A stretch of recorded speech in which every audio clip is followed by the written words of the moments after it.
There you go. See that?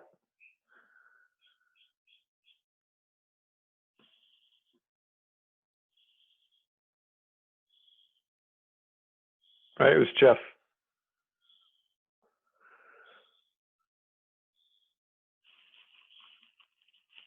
Oh, there's Brett.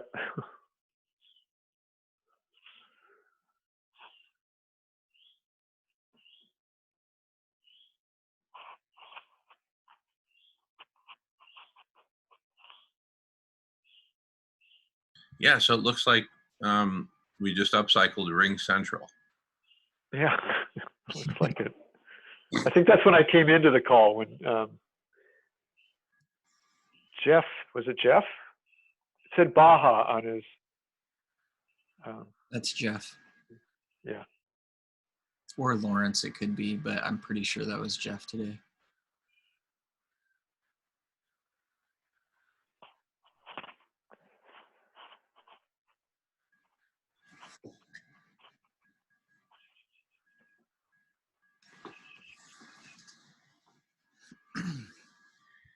Hey, Nolan, you know what we got to do? Let's get a second banner below the Collective Intelligence banner for the Solution Club. And let's use that image of like a bunch of radishes talking to each other that Alice drew up. Okay. That's the Solution Club. Because that's actually more like a meeting. And that's what that thing looks like, as a meeting. Right? Of like-minded. Yeah. And there you go. There you have it. What's Radish? Well, we got 2 big weekly meetings. Right. And then at the bottom end of that page, let's include some information about vegan collective intelligence. But let's clear that first with Anna.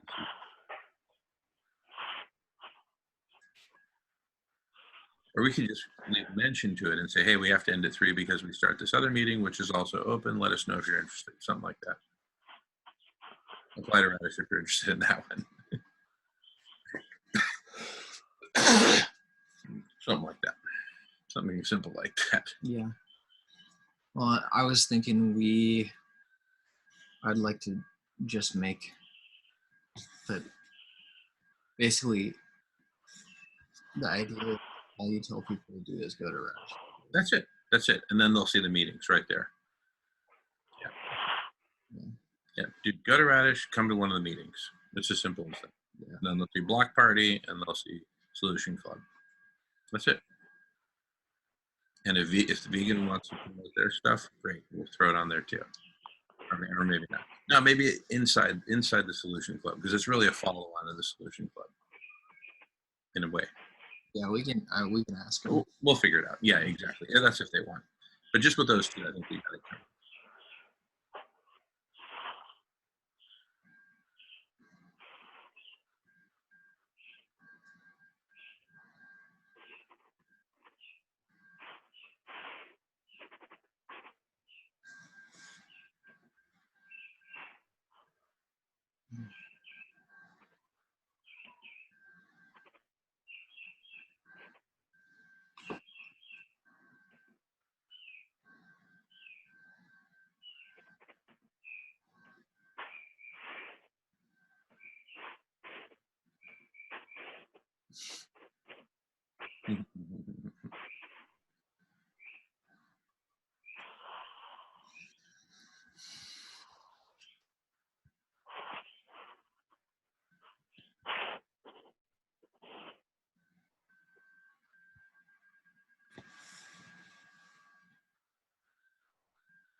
I'm debating if I need to go lay down for a while. It's funny. I'm really intrigued to just be here through the night. See, that's the beautiful thing is we get to do like Ram Dass said, be here now and just hang with each other. We don't have to talk, right? We just have to commune.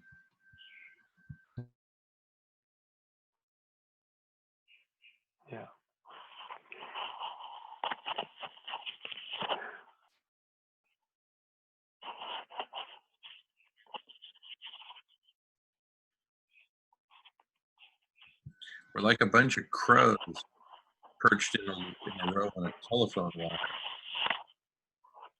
just being and practicing collective intelligence. That's what it is to dream together.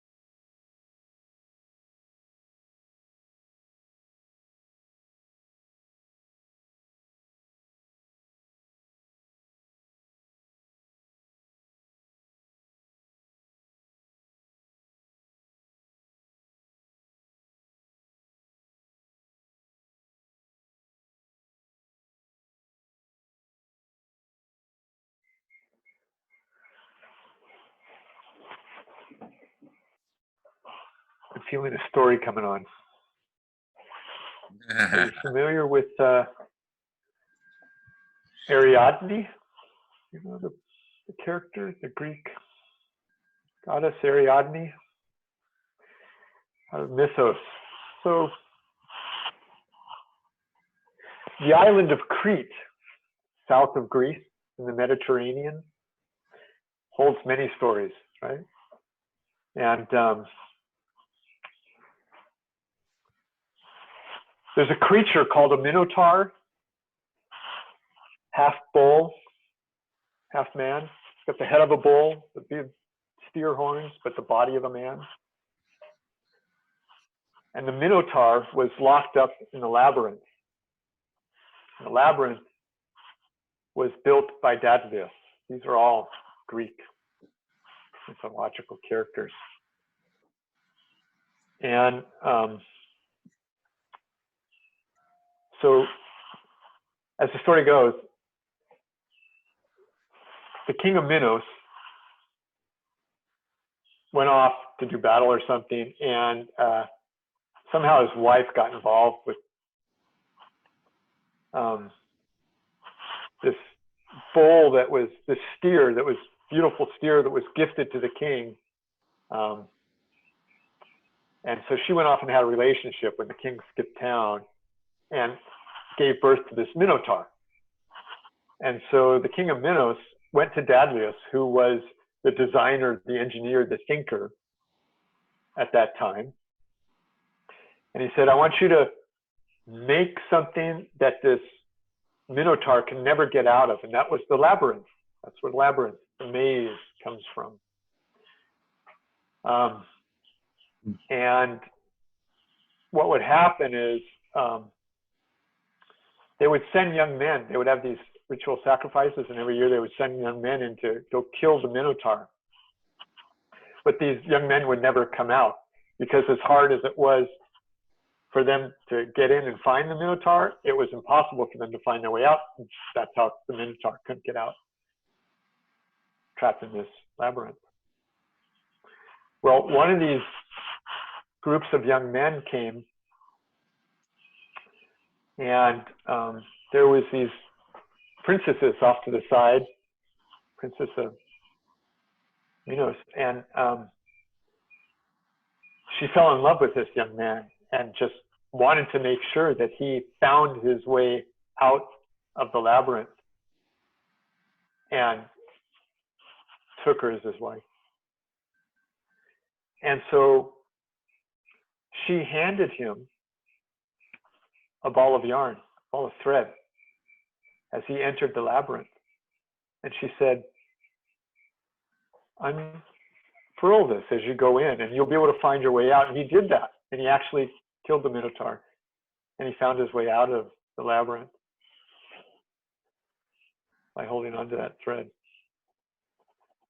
And well, as the story goes, he went off and became the king of Athens. That was Theseus, actually. That's a name that might sound familiar, Theseus. So Theseus went on to become the king of Athens, dumped Ariadne, Dadlius, all these characters. Dadlius, he was the one who created, well, what happened was, since he was the only one who knew how to get out at the time, Minos threw Dadlius and his son, Icarus, into the labyrinth. Maybe you've heard of Icarus. Dadlius made Icarus the wings of wax to escape the labyrinth that they got locked into, and told his son, oh, but don't fly too close to the sun. And Icarus, being the young lad that he was, and going to show off, of course, did, and the wings melted and he fell back down to earth. There's a lot of stories in this story that's tied through this thread of Ariadne. And the reason I think I'm telling you this story is because in all of this data and all of this information that's out there, the thing that we've run into and we've really taken us a little bit by surprise, although we saw it coming when we broke truth. And I say that we broke truth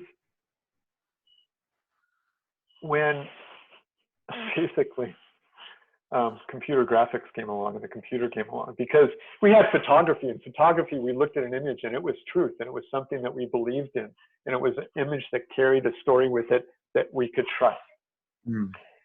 And we came and we altered the image, and we changed it, and we broke truth. And now with all this information out there, we see that we're fake news and all this. What is it that we believe?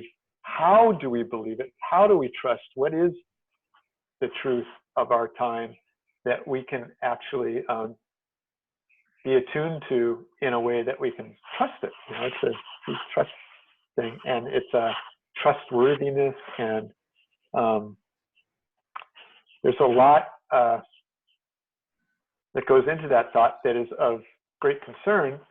And so coincidentally, that has been a concern of the Leprechauns since the story came out 40 years ago, was what would happen to truth and trust.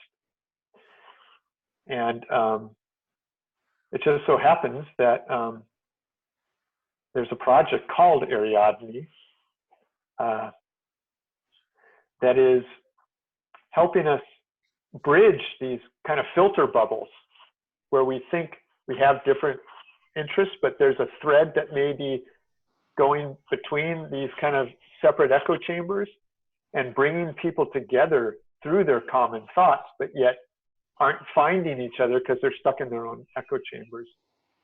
I thought you might find that of interest, and that was a long way to get there, but as story goes. I enjoyed the story. Thank you. Yeah, no, it was a great story.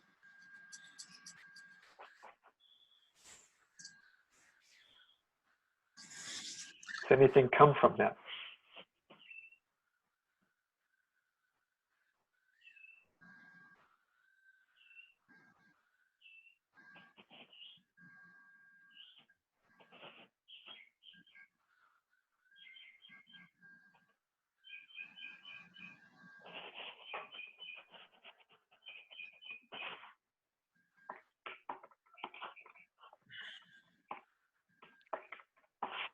Well, for me anyway, personally, what came from it is that it's a reminder that we have to reach back into our past, because if we want to know the road ahead, we have to reach into our past. But we also, like James says, have to grasp the new technologies that are now available to us on his platform, so that we can reach into the future. So.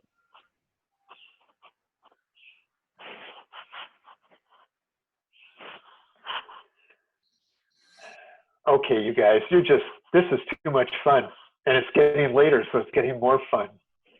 All right, I'm going to find something else for you. Here we go.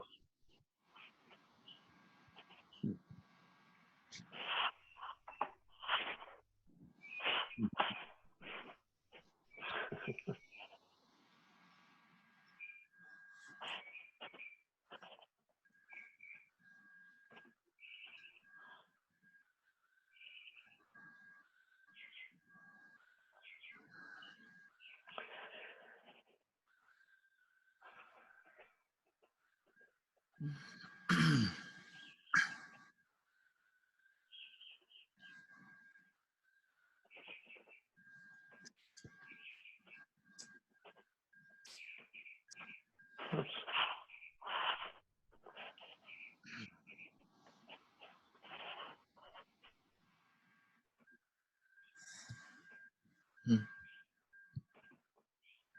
How come I can't?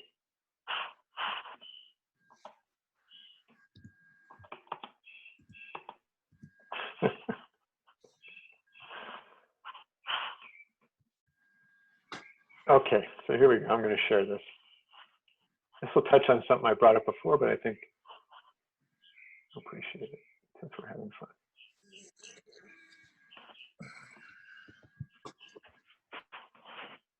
Can you see my screen? Yeah, here we go.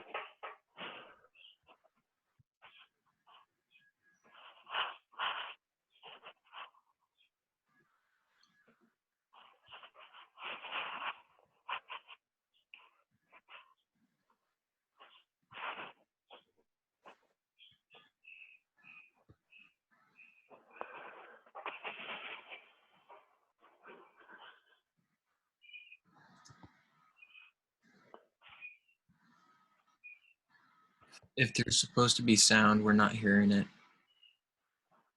That's right. It's only a minute long. We're getting the gist here.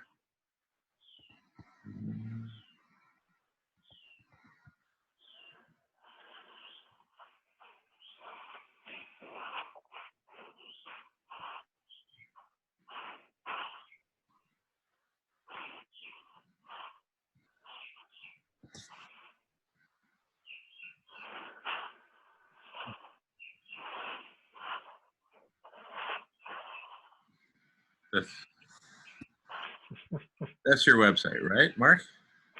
That's a video. That's on the site. Yeah, that's on that page where the other stories are. Well, that's exactly it. We each bring our mind, and we've got just infinite dimensional communication because everyone has access to everyone else. Obviously, like if I want to say, look, I want to take the next week and just meet the 10 of us or 12 of us or whatever, I can do that. What's to stop me, right? There's nothing wrong with private conversations, even ones that aren't recorded or broadcast. Nothing wrong. Nothing wrong. It's just the more that we broadcast and record and transcribe and index, the easier it is for other people to enjoy and make good use of that communication. I mean, why not share that asset if a couple of clicks of the mouse can do that, right? And once we have all the connective tissue between all the web services, you don't even need clicks of the mouse. Just say, oh yeah, record, transcribe, broadcast live on these channels, and da-da-da-da, and bring in these people, right? And I see I'm practicing that feature right now. The feature is a little bit buggy, but I just keep practicing it until everybody shows up. Help me work out the bugs, Mark. Pardon? I said, help me work out the bugs in that feature. Yeah.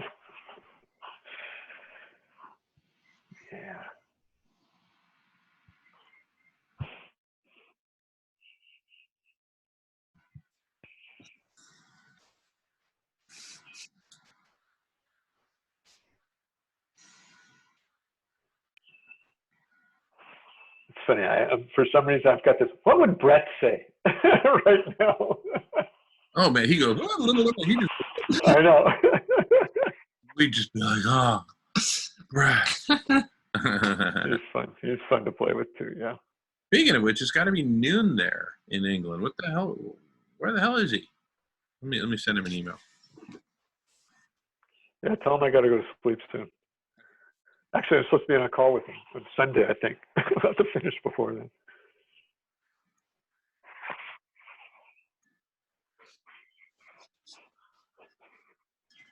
Hey Brett, join us! Exclamation point.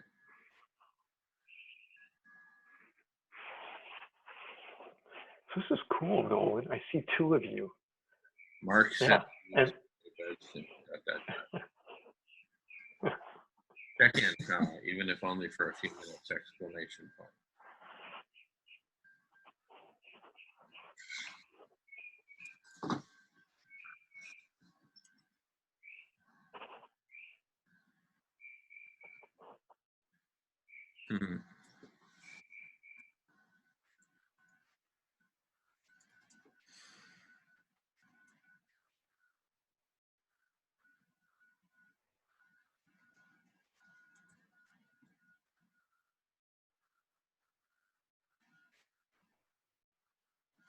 I messaged him on Facebook too. Okay, good.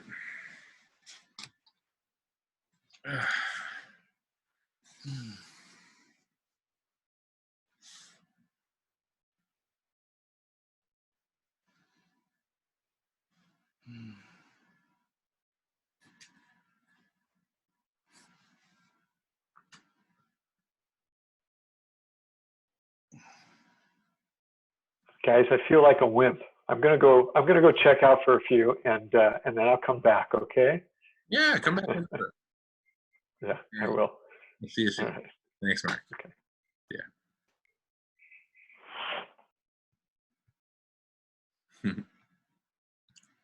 The color in James's painting is really coming out there. Mm. Maybe it's just my 3 a.m. eyes. Oh, yeah. That's just the light changing, and as you know, the sun is coming around the back of the house.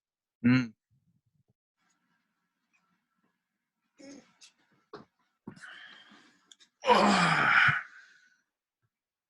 Emery says having flashbacks of Sandra. Oh my goodness. Yeah, I work with the Illuminati. They're evil. They're billionaires. They want you to die. Let's see how we What can, are you gonna do? let's see how we can pander to them.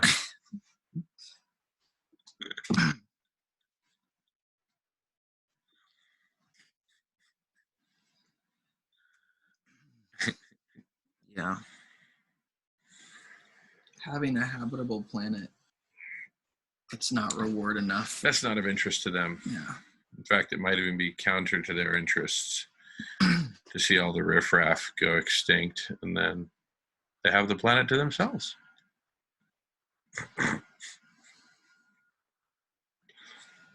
I can just visualize the scene. They're all there. They've just slaughtered the last underling, etc. And there's only like, I don't know, 1 million sociopaths left. And there's silence for a couple of moments as they look around. And then they all start attacking each other. I mean, it's the logical extension of that, right?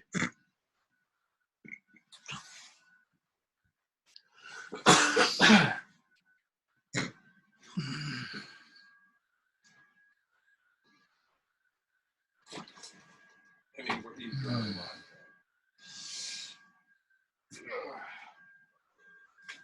You hungry, Nolan? Yes, I am. Some food. Okay, why don't we just propose a general? General break. Yeah, we're proposing a general break of, I don't know, like what would be good? 15 minutes, 20 minutes? Give people a chance to get some food. Give Emery an excuse to finally go to sleep, even though it's like 7 a.m. in Montreal or something crazy like that.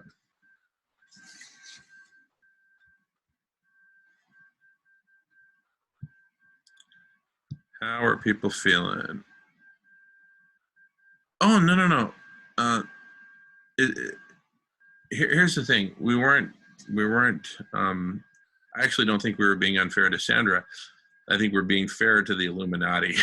Yeah, exactly. Is what it is. Because we were all asking, how do we pander to these, evil folks? Because, you know what? If I have to kiss some sociopath butt to cool the planet and save life on Earth, line up the butt. Time for me to pucker up.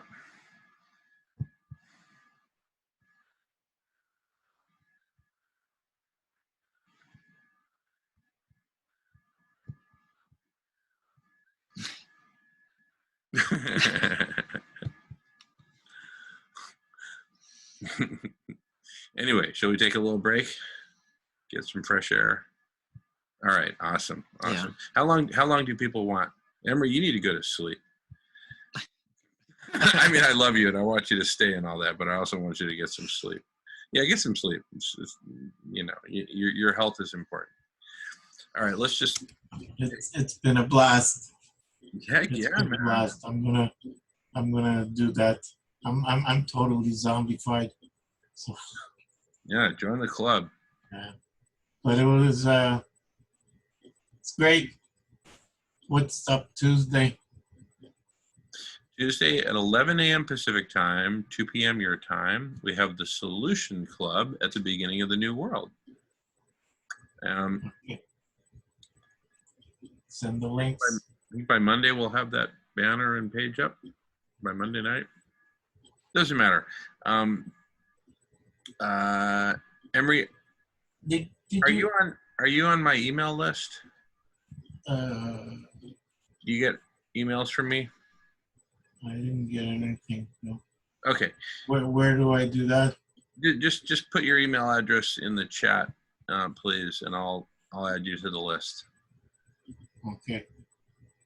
And anyway, that way you'll get the email for Tuesday. Anybody else who's not on my email list already, you'll know if you're on my email list if you got an email announcing this block party the night before, like not before or something. Do you want to use that video I did?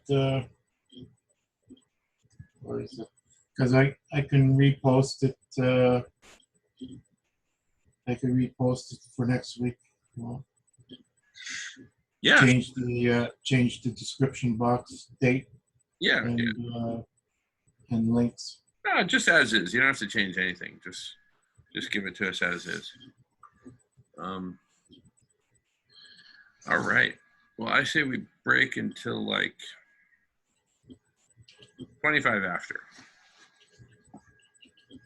Just remember, 5. Huh? Okay. No, I'm just saying, Charles, 10-minute break is good. And I just want to say good luck to Emery. I'll talk to him another time. I'm going to batten down the hatches here. We're being hit by another storm again. Oh, goodness. Well, I'm actually proposing a 19-minute break. Perfect.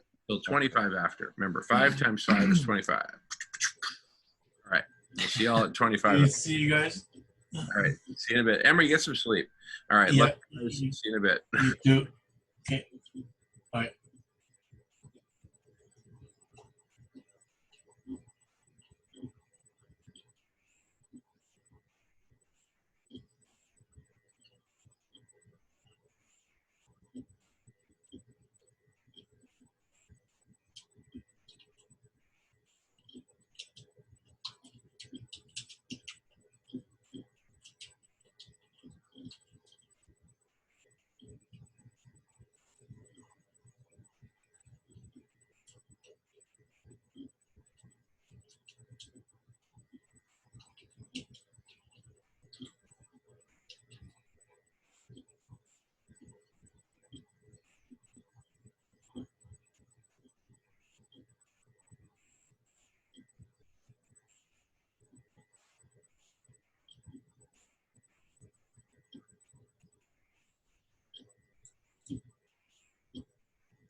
All righty.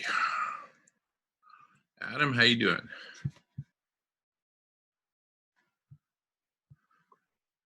Or are you still doing?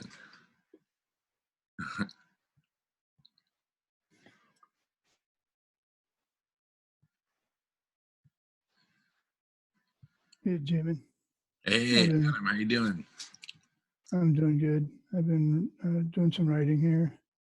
Cool. Quite a bit of writing. My wife doesn't typically get home till about this time, and so I'm used to staying up pretty late. Gotcha. Cool.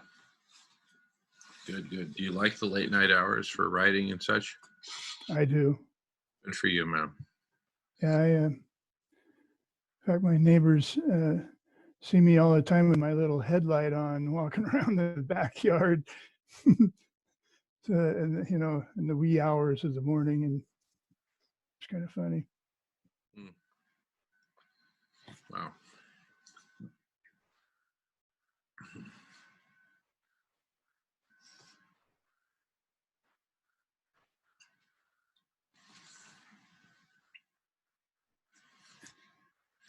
How you doing there, James? What is it, about 11:37 there? You know what? No, Jim, and I'm not sure by, because I have my phone on the horizontal, on landscape, and I don't see my clock. Don't I worry. I don't care about time. Okay, fair enough. Fair enough. Awesome. Hmm.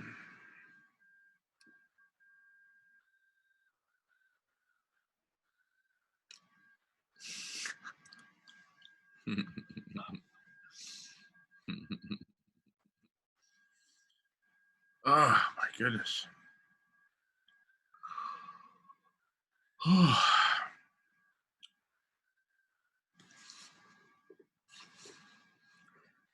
Maybe I'll turn out that light.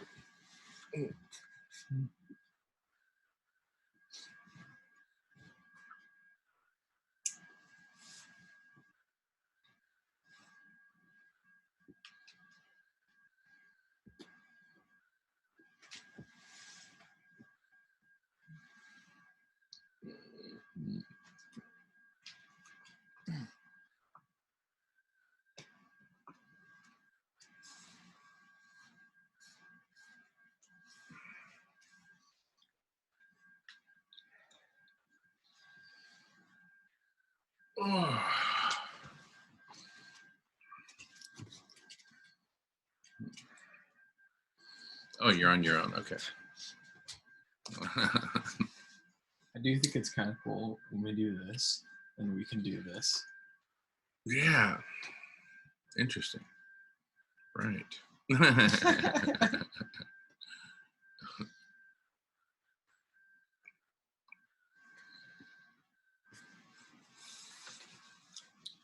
Listen, I got your back. That's right. Good one.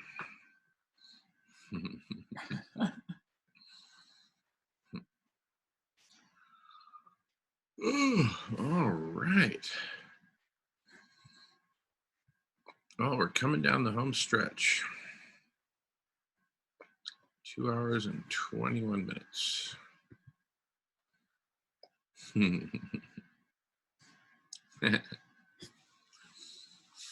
Oh.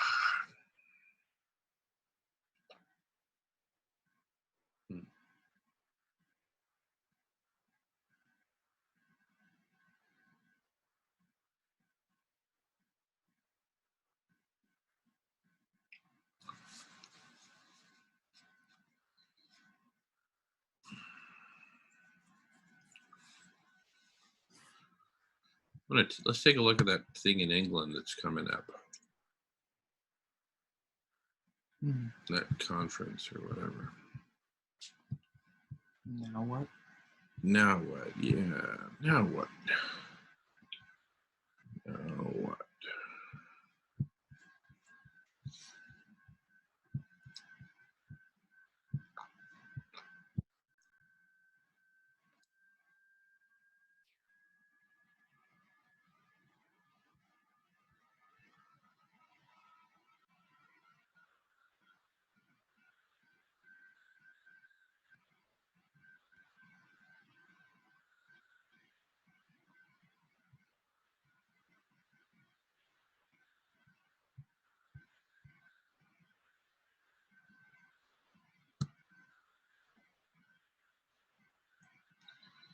So this says participate.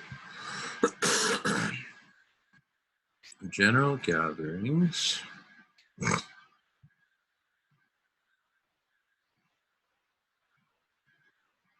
Call schedule for general gatherings.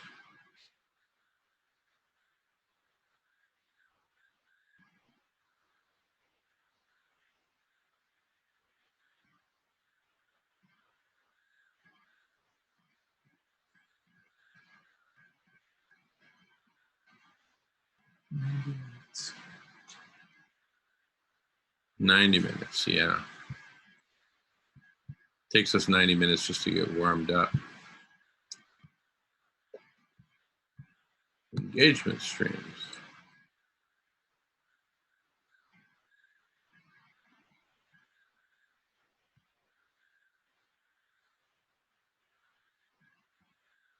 Well, I want to go to this one.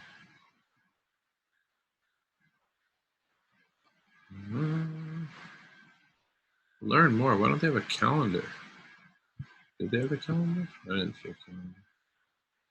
I guess you have to click on learn more. Bioregional stuff. Oh, well, that's screwed up. It doesn't tell you more. It just brings you back to the home page. So, all right. When is it? Maybe this is just themes. All right. So these are themes. Great.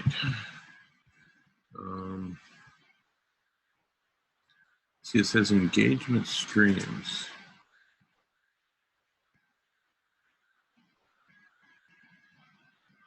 Okay, so where are the Zoom conferences and these engagement streams?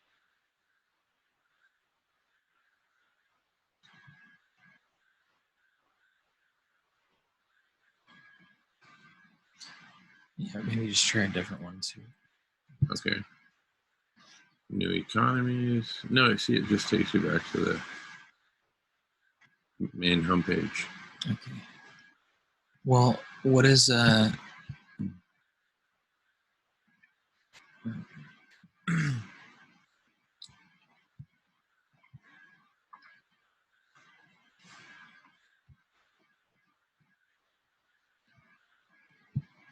I click on that one?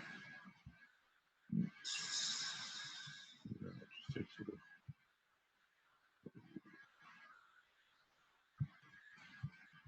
maybe? So what's on the participate page? oh, okay.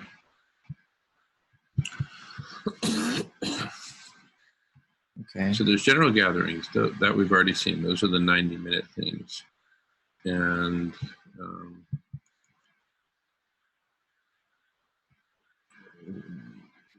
register, would that help? Who knows? Yeah.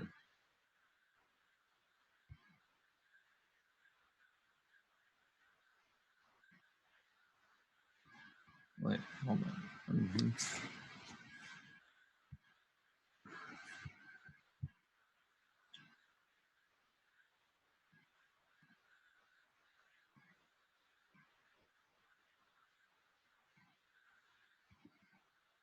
Okay.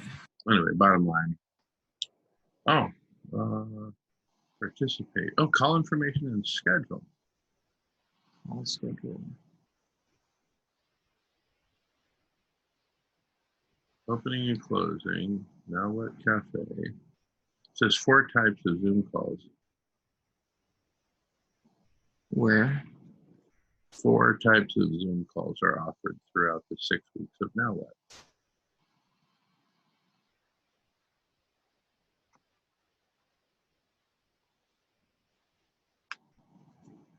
Oh, it's 6 weeks. Oh, here we go. See, engagement streams. There's Cafes, ceremony, celebration, engagement streams, partner calls. Those are the 4 types. okay. Okay.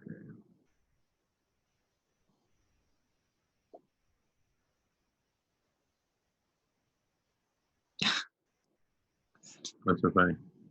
I'm just thinking, 1, 2, 3, 4, 5, 6, 7, 8, 9, 10, 11, 12, 13 times 4. 13, times 4. It's 13 times. 52.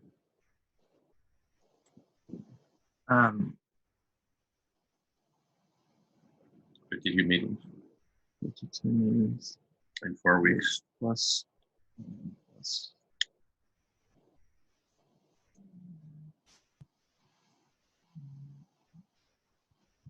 Yeah, I'm gonna check out the next month.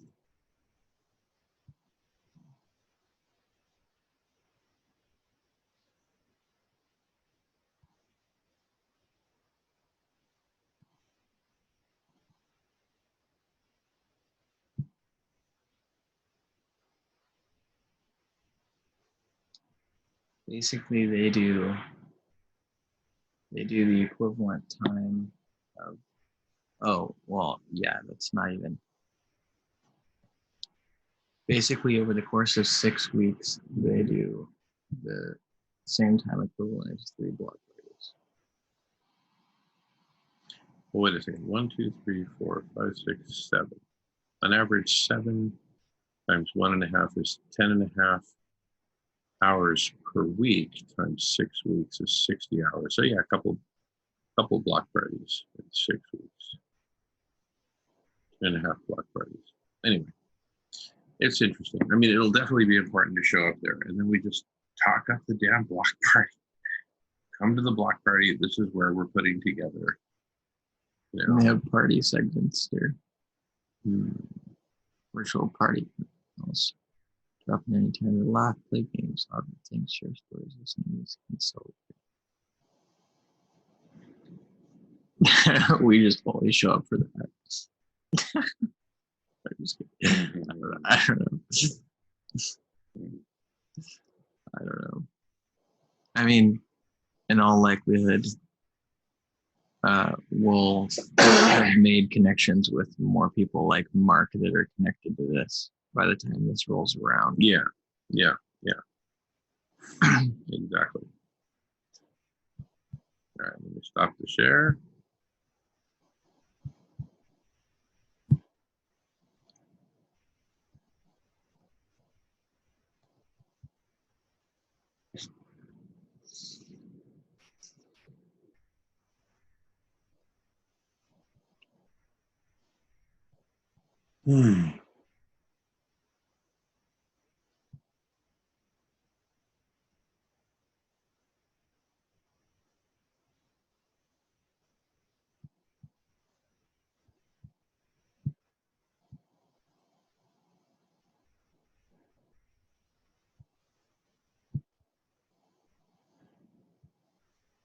Hey, James.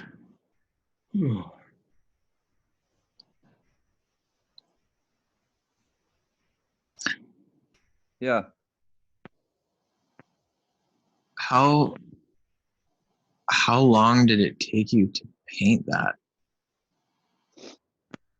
That is not actually finished, to be honest. That was like, I know somebody in the last week's block party, someone mentioned that the university I went to drew that talent out of me. But at the point, as in regards to the point I made to that statement, that was the first time I ever tried to paint on any painting on a large scale, and I didn't really paint before that anyway. Shortly after my parents passed away, and I kind of had to spend a lot of time here. I was also hospicing my uncle at the time, and so I took up a bit of painting to kind of, help me, I suppose, in a form, meditate and what have you. I used to listen to my music and started doing a little bit of painting.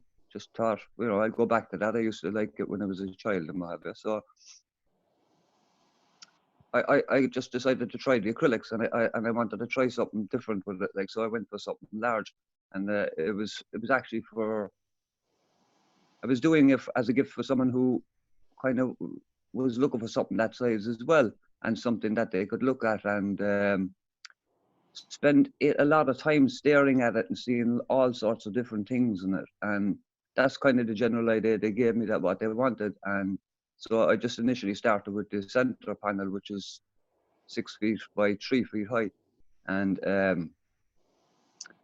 I just went for the nebula because I love astronomy as well. And then again, I love, you know, again, as I said, no, I love all the ancient cultures, and as the person earlier was on about Greek mythologies and ancient, you know, everything is kind of there. Like, so I just said I'd incorporate kind of as much as that into a nebula as I could, but I drew the nebula out of my own head, and basically, and I tried the acrylics mainly just using my hands, with not brushes. And the really finer detail, I kind of just use cocktail sticks for really, really small stars, or like a lot of that you can't really see on the camera. It's actually, some of it's inlaid with little bits of what you call glitter, different colored glitters as well, to go in with the different color nebulas to draw, you know, it shows that distance and everything else. But yeah, it's just everything in it. But when the person saw what was happening, and I was working so well into it, they kind of didn't really want to take it off me because it was too much for, like they were saying, no, it's just too much to give away. And I also felt it wasn't finished, so I expanded on it with the other 6 panels then on the other both sides of it. But it's still not finished. But I did it prior to ever going to college to expand on my art. So, you know, it's still a piece that I'm working on. I didn't touch it for a couple of years. I went to college, as I said, for last number of years, and I haven't gone near a lot of paintings that I started prior to going into it. But I'm getting around to doing them now as well. So I'll finish it. Like, I'm finishing another large one in the other room, and some other small ones around the place. So Cool. Awesome. And hello, Natalie. Good to see you. I know you're driving, so please ignore us. No problem. Concentrate on the road, Nat.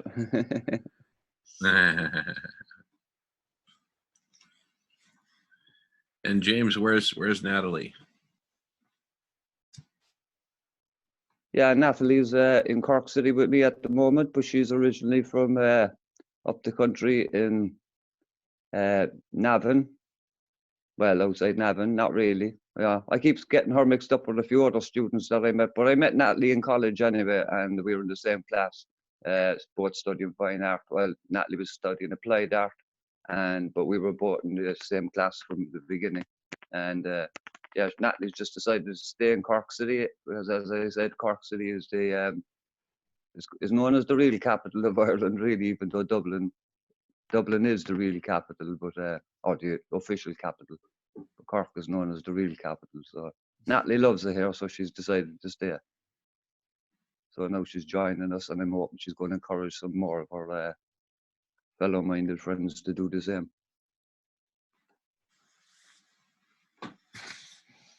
Wow, wonderful.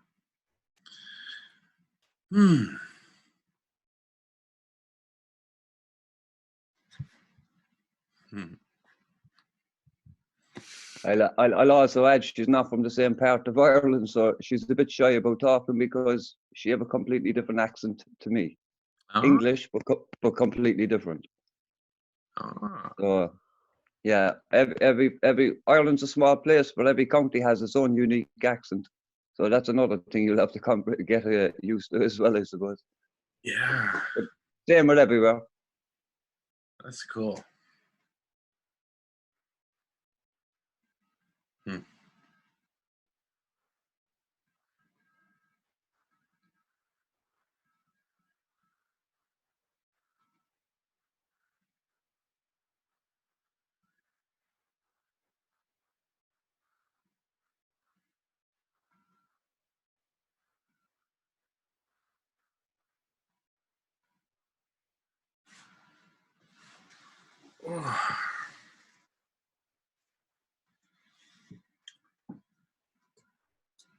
I'm just going to switch my camera off for a second because I have to flip my phone to send a message to someone. So when I do flick off my camera, I'm still here anyway.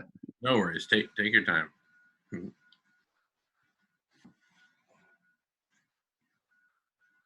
Brett says he might pop on in like an hour. He's just getting up. Cool. Awesome. I'm gonna make a tequila cherry juice drink. You want one? Yes, please. All right. You want a big glass?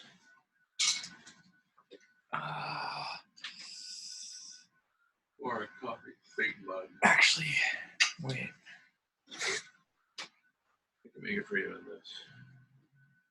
It's the biggest thing we got next to it. That's right. I'll get another.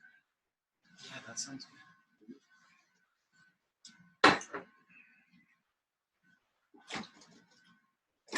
That way everybody on the video conference will think you're drinking coffee or tea. Will be very impressed.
Buddy.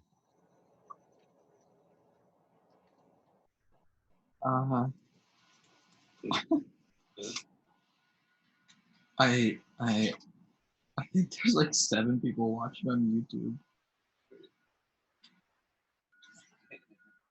Yeah.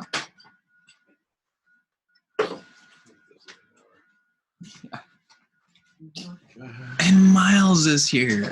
All right. Awesome. Good. 6 yet? No, it's Nope. like 4. Yeah. It's 4? Oh, God. 4 hours. Get all of it, baby. Babies. Anybody there? Good morning. 11 people here. Good morning, Vietnam. That's an old movie. So, how's Ireland today? We are at -8 Celsius or centigrade. I'm not sure that, let me just see how that converts into Fahrenheit, the old Fahrenheit scale. Got a thermometer here. I'm gonna flip the button.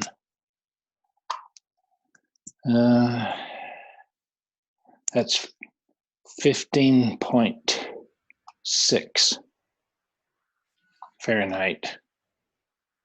So a bit chilly. One more item. I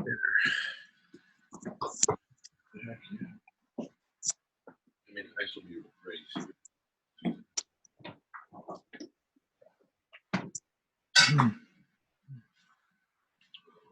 Is that sweet enough for you? Yeah. That's good. Thank you. Sweet. Hello. So who's still with you? Well, Miles just hopped on. James is still here. He's been with us for a long time. Natalie's with us. Brett just joined us. Oh. Yeah, it's England. It's 4 in the morning. Exactly.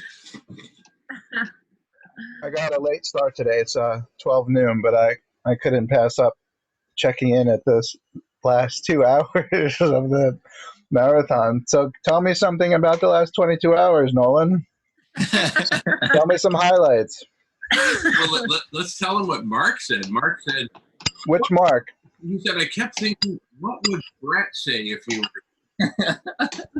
So now that you're here, what do you say? Right back What would Brett say? I'm moving up into the Jesus category. Exactly. Was that Mark Smith or my other friend Mark? He lives in, I think he lives in Southern California. Has a It's Mark Smith. awesome. Yeah, we've been having phenomenal conversations with him. Really exciting. And he went to lay down for a bit. He's an early bird, so he must have been up late. Was he up late or something? Or early? I say, I don't know. I lost track. He joined us sometime yesterday. So he was with us for a while. That's cool. And he's doing a 24-hour thing himself, isn't he? Oh yeah, Charles Eisenstein. Mm-hmm. Yeah, isn't that in June? If not for a while. Yeah, this whole thing's going to be long over by June. You mean this call specifically? Pardon me? This call specifically.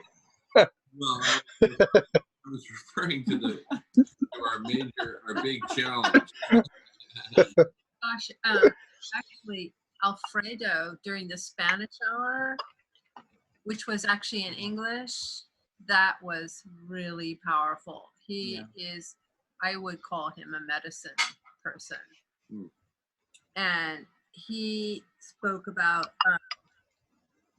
the sun, the source, working through the sun, and the energy that it's bringing to the earth, this new vibration that's helping bring us all into the fifth realm. And the magnetic poles that are shifting.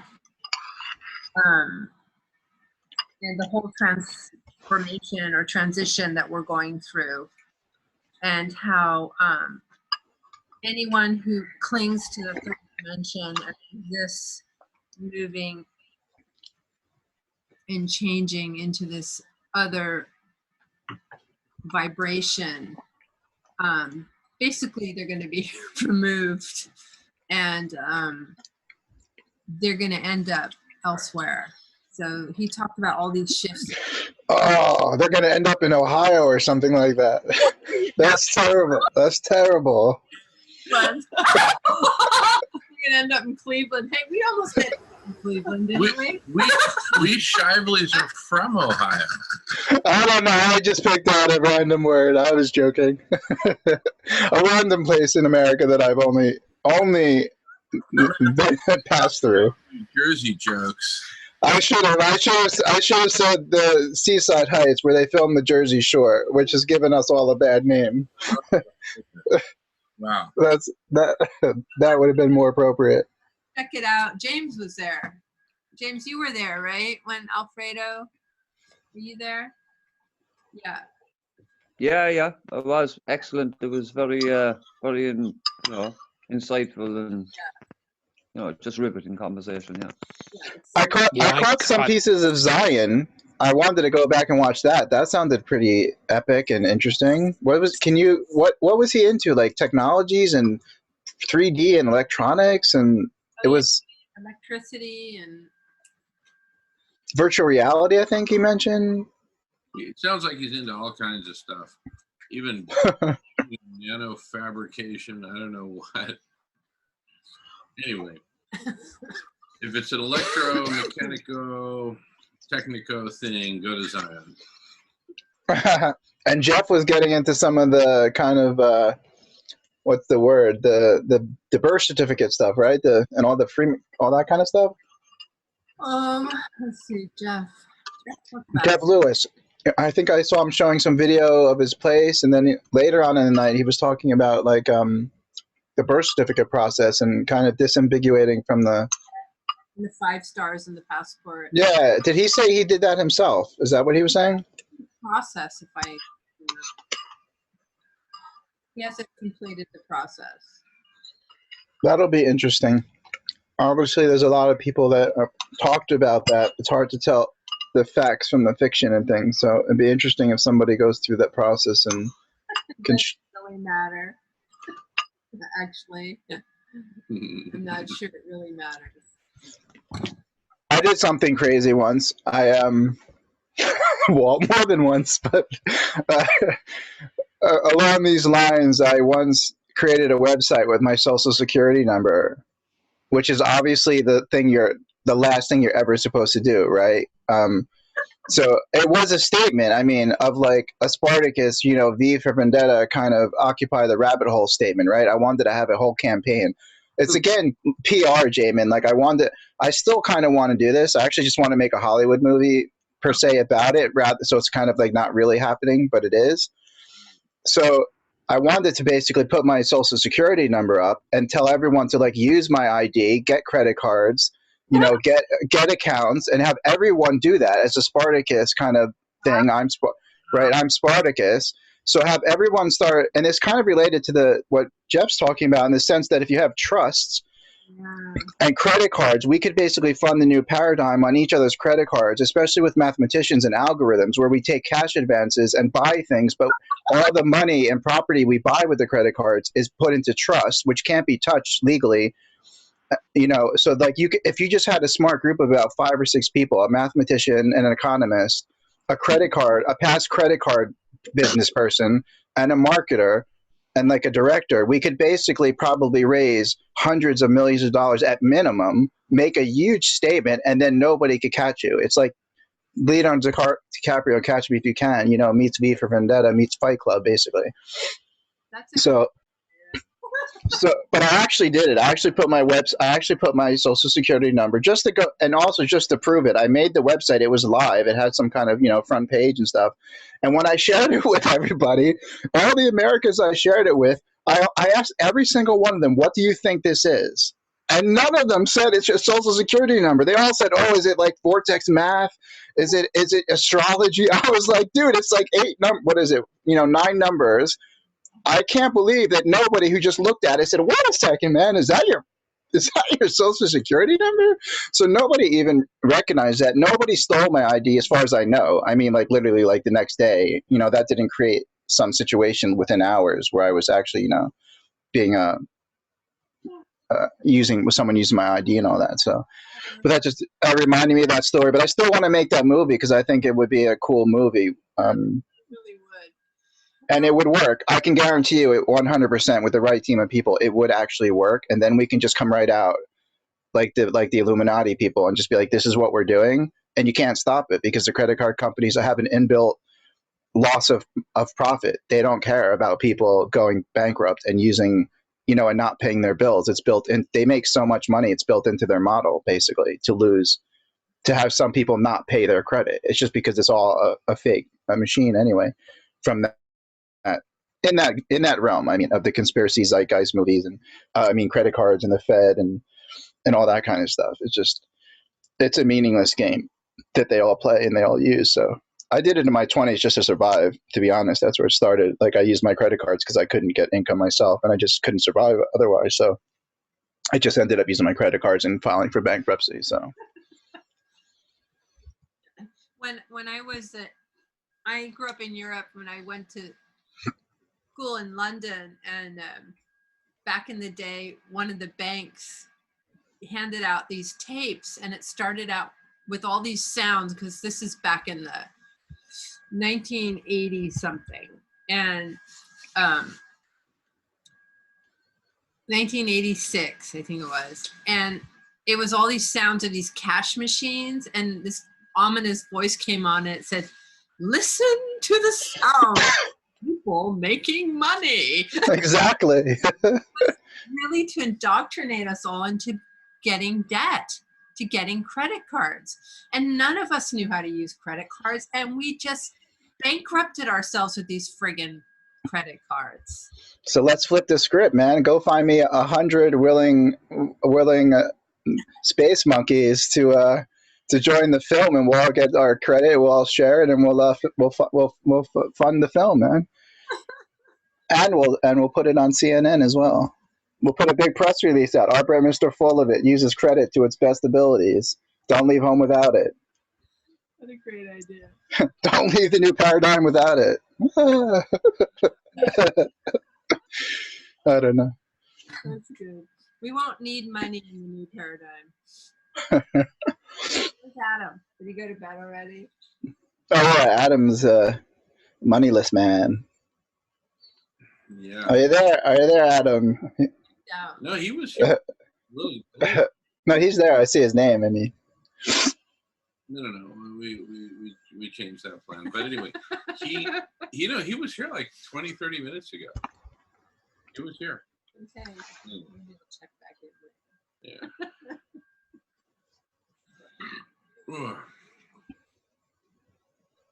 But here's the thing. Look. Did I just hear my name? Oh, there's Adam. yeah. I didn't have my headphones on. I was stepped away for a little bit, and Sure. then I just walked up, and I thought I heard my name. So You did. We were talking about you, Adam. somebody looking for me?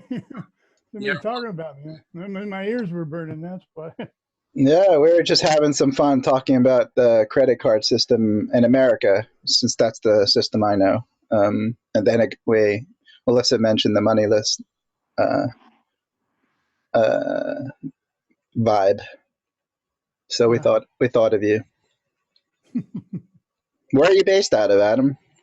Olympia, Washington. This is a big Washington contingent then here. Yeah. I haven't made it up there. I'm so in my U.S. I've seen less of the United States and at this point than I have the rest of the sort of the world. I'm missing out a lot. I can't wait to sort of get the chance to drive around the north. I haven't been to Oregon even or Washington myself or anything. No, please come. We'd love to have you here on Whidbey Island. You'll love it here. It's super cool. Lots of water. And if you come during the spring or summer or even early fall months, we can go kayaking. No, that's my jam. I'm so doing that. That's my dream. I want to see the orcas. I've always wanted to. Like, I'm so excited you guys live up there. My wife's here from the UK, so she's never really got on a good old-fashioned road trip. So I want to kind of just drive around and stay in cheap motels and stuff and visit everyone and just take her to see everything, really. But yeah, I've never been up there. But kayaking in the orcas is like, I kind of just want to live somewhere like that, like half a year anyway, just so I can kind of see them a lot. Like, I don't know, become friendly with people that have boats and things like that, so I can just have an opportunity to actually sit out there with the orcas. That's really exciting for me personally. Well, we got the I've had a few boats. Come on out, and that way we can get really close to the wildlife and go to whatever beaches we want. It's a lot of fun. Do you know John Raymer? Does he live? You know John? He lives on Whidbey from Compassion Games. Yeah, he does. Yep. Do you know John Raymer? Yeah, I'm really good friends with his wife, Summer. Yeah, I thought one of you must at least know. Yeah. Wait, is she that blonde-haired gal? Yeah, you met Summer. We met her at the bagel place that Yeah, time? that's right. Okay. Her husband. They run the Compassion. Because you know what? This is so serendipitous. Listen to this. Shelly Ostroff. Yeah, Shelly and Jan. She's with Jan, my good friend Jan Golding. Yeah. Well, Shelly just sent an email. That's really funny. Shelly just sent an email to me and Silas and John Raymer and said, "I'm really happy to introduce you. You guys should get together and connect." And then I did a reply all and said, "Yeah, John, I think you're friends with my good friend and colleague Michael Gosney." Not even realizing he's here on Whidbey Island. But so it's like everything. See, we're all ever connected. That's the lesson here. 7 S's of co-creation, synchronicity. Yay! And by the way, John is also doing this thing called the SINE Network, SINE, Synergistic Network Exchange, Synergistic Impact Network Exchange, I think. And what they were in the process of mastering is these Facebook Live. This is why I'm saying to you specifically. They were using some back-end software that coordinates like Facebook Lives and stuff, and then they were getting everyone who's got projects and Facebook pages and all that to like cooperate. So every time one of them goes live, it shows up on all of our organizational pages live. So this is perfect for this call right here. Get with John, figure out, you're smart enough to figure out the back end, whatever. You just sign up and you join the group and all that. And then every time you guys go live, it'll be shared by everyone who's got a page, basically. So it could go exponentially. And it obviously the bigger goal was to just keep doing that until we had thousands of, pages showing each one of our lives every time our projects and things like that went live with the presentation or something like that. It was just exponentially across all of Facebook in a way. So as far as a practical thing, that will be good for your broadcast here. Yeah, totally. That And John's a good dude. John's been in the game for a long time. He's a really nice guy. awesome. And then Mark also told us about the What Now conference, virtual conference. Now what? Now what? Yeah. It's like, what's next? Anyway, and that's going to be in England. Well, I guess physically in England, but really it's a virtual thing all over the place. And so these are great opportunities for us to connect with. But see, ultimately, we need to bring it all a lot closer into this, multi-lane highway, what we refer to as the social network of actual conversations, that's really tightly integrated in the sense that you can search and find those conversations you want to be in. And so part of the logic of the block party is this, that instead of trying to do something like that spread out over all the days of the month, we pack it all in to a really meaningful block of time, 24 hours, during which you can have myriad meetings. And then once we fill up this one channel, we just start branching out. So it's a way to grow organically where it's just one single community, right? And where basically we all know each other, right? Until we, and then we just keep growing organically. So there will always be a strong sense of community, because in a way we're a whole bunch of these planetary misfits who just did not get with the program and have spent our whole lives dreaming and scheming and planning and You mean like putting our social security numbers online? Exactly. Yeah, there's something to be said for, let's say, centralization in a sense. Decentralization is such a big meme, but it's incomplete in a way. Like, we want really centralization, decentralization, synergistic, autonomous, all. Yeah. I'm all about transcend and include. Ken Wilber, I guess, is the one that made the statement famous, but just always transcending and including everything, because that's how, for me, you would remain on the cutting edge, completely on the wave of novelty. And it's inclusive, really, to transcend and include. It's not about anything but synergy and synthesis and novelty and things like that. So it would be nice. I mean, that's where we're heading anyway. I mean, Jamin, you're obviously a visionary in that sense anyway, and the technology can help us kind of just be this.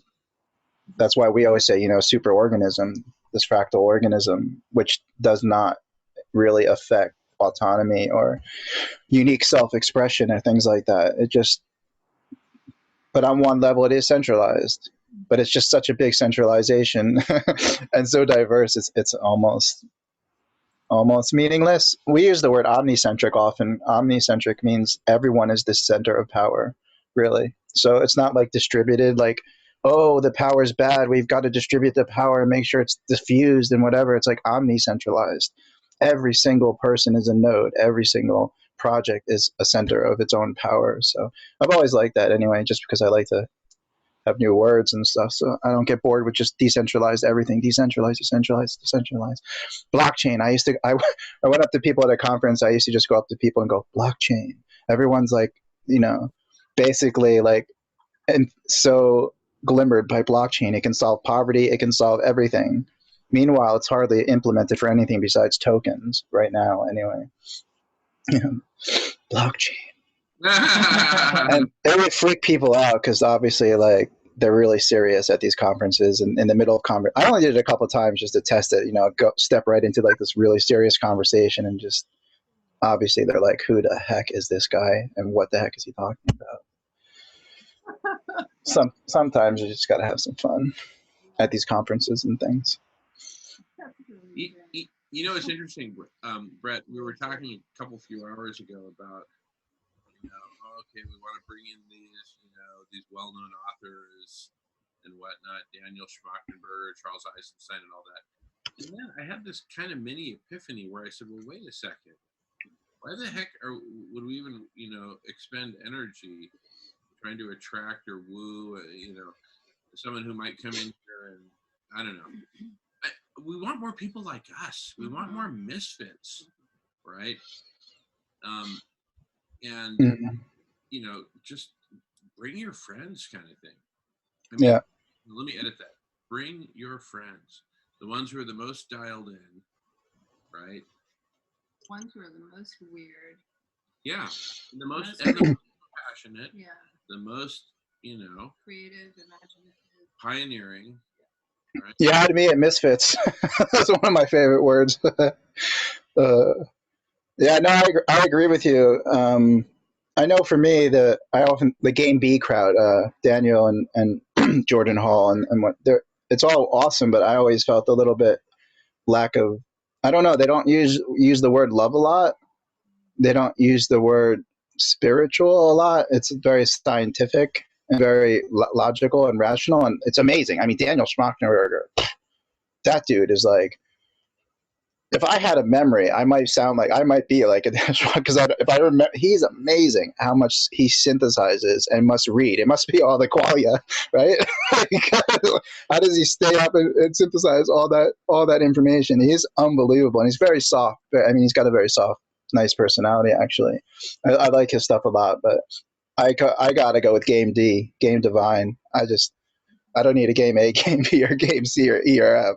I just stick with Game D, which is what we were talking about. I mean, that's my word for what some people were sharing yesterday, Salish and yourselves, about the new story and the evolutionary impulse and being aligned with nature and the universe, God, whatever word. It's like, it's getting out of the way. I know a lot of people were mentioning, I think it was the Salish call especially, which is something I'm trying to learn, really, like getting out of the way of what wants to come through us. Yeah, and is powerful. Thinking, it's about being. And if we can pause and slow down and just be, use the feeling realm, here, heart, chakra, instead of always up in this intellect, which is great. This is really fun up here. But if we can ground ourselves and go down into our belly and into our heart and into our feet and root ourselves and slow down. We're going so fast. We've got to slow down so we can engage again heartfully with the world. I think that's really important. Absolutely. The world has not been conducive to these things whatsoever. Has it? Quite clearly. I mean, I learned that from my mental health experience, being in the psychiatric institutions and all that, and trying to recover, for lack of a better word, from that. Our society wasn't built for well-being, really, from a systems level. I mean, I don't even mean good guys, bad guys. I just mean the system we found ourselves in is not conducive to slowing down, to being, to recovery, to healing. And that's one of our the shifts that we're all talking about here is how can we bring about slowing down in a world that is so predicated upon speeding up. And also fragmenting, specializing, and classifying. Like, I'm wondering, if your experience is like a very American experience. So I had these, when I was in my 20s and in London, I had these weird things going on in my head space, in my spirit realm. And I went to see this doctor who's from India. His name is Dr. Sharma. And he said, there's nothing wrong with you. You're going through a spiritual transformation. And he sent me to see a psychic. He didn't put me on medicine. He sent me to see a psychic. It's just, Wait a second. Was he a psychiatrist? no, he was a doctor. No, This is he was a doctor, GP like. London, right? He's from India, this doctor. And I had these things going on that were really freaking me out. And he said, "You're going through a spiritual transformation. You don't need me. I'm sending you to an amazing woman." And he sent me to a psychic to help That's amazing. myself on the spiritual journey going That's a great example of the, how do I put it? That's, I mean, my experience, which I'll share a tiny bit about because it's tough, definitely relates. I've had both kind of versions of that, a version of that, and then kind of the terrible version of that. And from talking to people the last 7 years, part of my mission is to change mental health on the planet, like full stop. But I wasn't really ever ready until probably around now. And I've been talking to a lot of people, obviously, because I've been attracting the misfits and in the misfit space for the last 7 years. So I've been obviously coming across a lot of people who have similar experiences or were diagnosed or not diagnosed, but have the similar experiences. And it's pretty far and few between that someone has the experience that you had. My wife had a little bit of an experience like that. She went through a nervous breakdown and things, and went to the was in a relationship with I think it was maybe a psychologist. And at one point she actually said to him, "I might need medication." And she was wanted to heal herself naturally, but she was so stressed that she's like, "I might need medication." And the doctor actually said, "Actually, I'm not going to do that." He's like, "I think you can do this. You've already shown me, despite you being so disassociated, you're the most logical person I've ever met who's talking about their actual situation." And he's like, "I don't want to get you on that track. I think you can do it." So that's also, in my experience, talking to lots of people, it's very rare. Let's say at least in the Western, Europe and America, mostly it's, take the medication, you've got an illness, you'll have it for life. Nothing's going to change that. And then that whole story. My similar story to you, though, my good story, is the first time I had this spiritual emergency, etc. I ended up in the hospital for 3 weeks, the regular emergency room, terrible experience. And then they sent me to a clinic where you get diagnosed. So the first 3 weeks in the hospital is really about getting you down and just trying to subdue the situation. So once I got diagnosed, they put me on lithium, and I got assigned a psychiatrist when you come out of out of a clinic or something.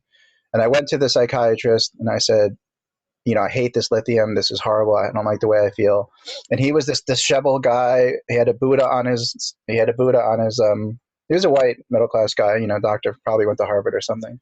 He had a Buddha on his thing, and he said, "Actually, I think you have existential depression," which is kind of like what this guy was saying to you. And I never heard anyone throughout my rest of my years in the system ever use the words existential and depression together. All the other psychiatrists and therapists I went to, et cetera. So he said, "I think you have existential depression. I'll take you off everything except for a little bit of an antidepressant for now, and let's just see how it goes." And then eventually I actually kind of got better, started feeling better, and met a girl, and we went back to school. And I thought that whole thing, being diagnosed with bipolar, et cetera, was kind of just a blip. It was almost like forgotten in a way. And then basically what happened was I started smoking weed again, which I'm not anti-weed or anything, but I think I'm sensitive, and smoking it again after 2 years and a few times triggers something. And because I didn't know how to handle that moment kind of paranoia, crisis, whatever it does that can catalyze on that level, or it could have even been crappy weed for all I know, to be honest. We weren't always getting the best marijuana at those times. And I had another episode basically, and that created this basically 10-year loop of going to the psychiatric institution against my will and things like that. And it's always terrible. I mean, I'm happy to talk about it. Just don't want to take up all the airspace right now, but it's a terrible thing. But the bigger point, going back to the other one, was no one was trying to help me, the soul. Their basic attitude, whether they're saying it or not, is how do we get you back to work? How do we get you back to your family? How do we get you back to being a contributing citizen? That's their objective. Yeah. Their objective is not to heal the soul. It's just to fix the leaks in the thing and get you back on the chain line. Fix it and move along. Thank you. Yeah. but I was in all the day programs like you see on TV, like movies like One Flew to Cuckoo's Nest, and these day programs where they warehouse people. And their families, usually most of the families can't handle that. Like they kind of leave them behind. It's really, really sad and depressing. For me, it was weird. I mean, I was like I was voted prom king when I was in high school. Like I was popular. I was considered smart, all this stuff. So even for me, it was a big like fall down the ladder, a big wake up call, but it taught me everything I needed to learn about humility, really, and empathy, because I was in groups with people that were black and white and different ages, with pedophile, all these people, obsessive compulsive, schizophrenia symptoms. I'd like to say the experience of schizophrenia, experience of obsessive compulsive. So it was quite the lesson, and clearly I was not happy doing it once, and I wanted to learn a lot about this subject. So I spent 10 years in deep research. Where our souls take us. And I don't think that these experiences that any of us have are accidental. They're there as teachers. They're there where we can be teachers, or they help get us onto the path we're supposed to be on. And for me, it was an awakener. It's like, the signs were there. They kept popping up. I kept ignoring them. And so it's like, well, here's a way to wake you up. So, and maybe that's, I don't know what, Brett, sounds like you got a lot out of that experience, and now you can use that experience to help others. Sometimes that's the blessing in it as well. Like, it activates in us awareness about something we want to change or contribute. Yeah. Hey, Brett. Miles here. Hey, Miles. Thank you for sharing about your personal experiences there. And this past weekend, I took a mental health first aid course, and it's the first I ever heard of mental health first aid was when I got the invitation to sign up for this course. But it makes a lot of sense that we can encounter people who've broken their leg, and we can also encounter people just as likely or more likely who are having a mental health crisis or situation. Could be any one of us at any time. We're just one injury, or who knows where these issues come from. But when I introduced myself to the group, because they said, tell us a little bit about yourself and what brought you here.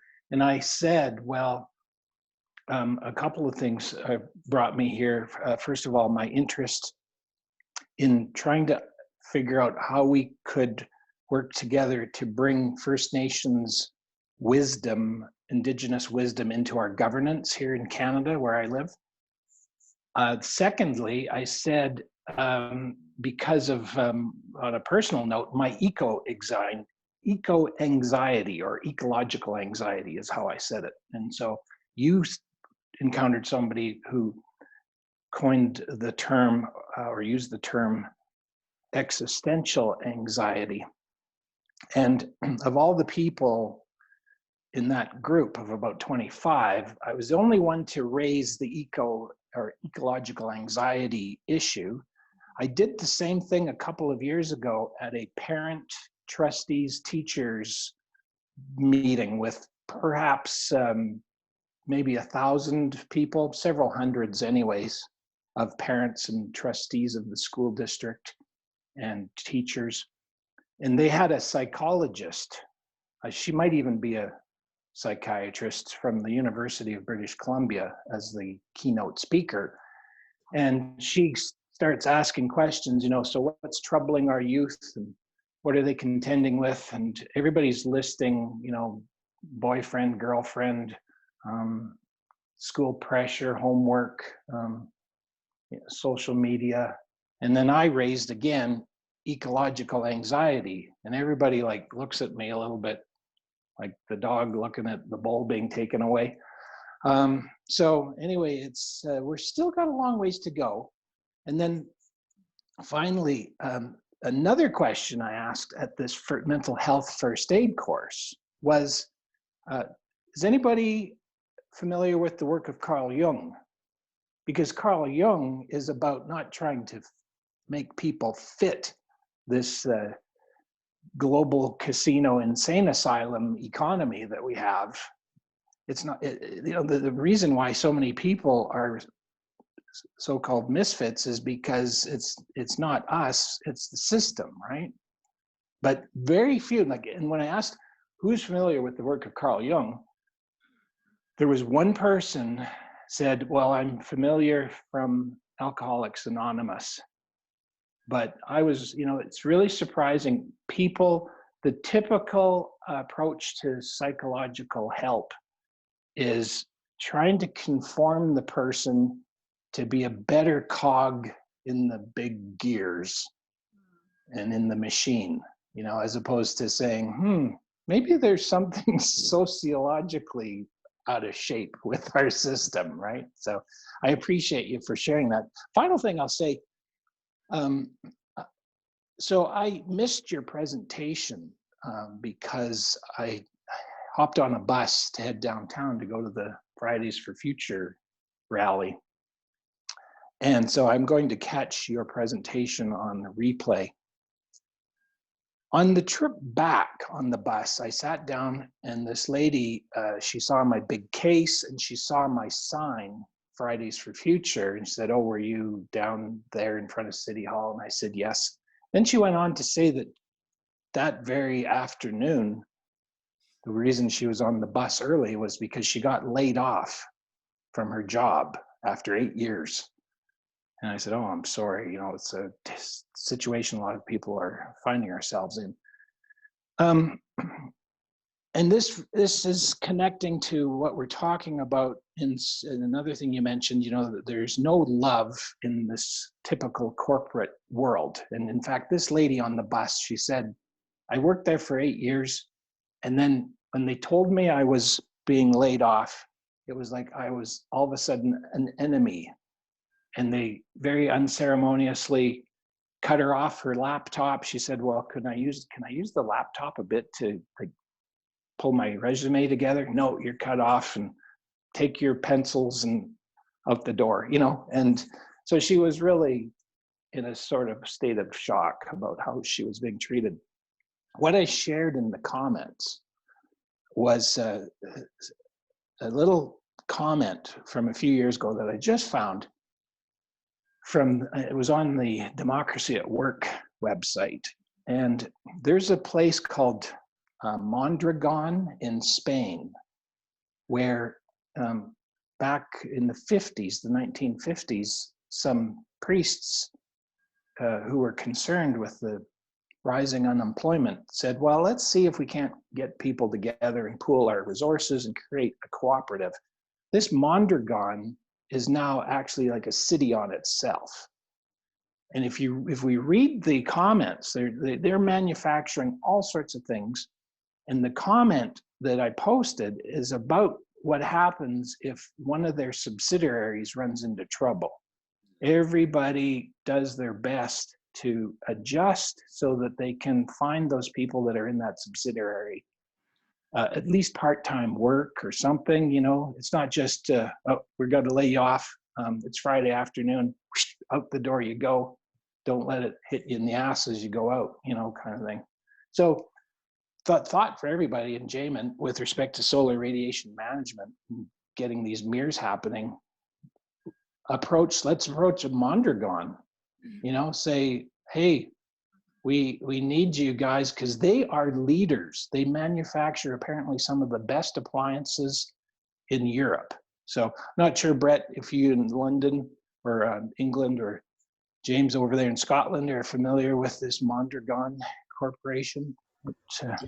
I'm familiar. I'm familiar, but Miles, to be honest, I have not done my good due diligence because I'm aware of how awesome it is. I talk to a lot of people that are interested in cooperatives or teal business is another buzzword, holacracy, all that kind of stuff that we're all looking at. And I have to admit, I don't know as much as I should. So maybe I'll go back and try to find a video. I know the basics, like what you're talking about, but it's so amazing. I'm surprised I haven't really dove into it to find out what I really need to learn from it, other than it's possible. And I know like the humanity, like you're talking about, of what they do. Yeah. Which is, you're saying that's one of the better examples. They don't fire people.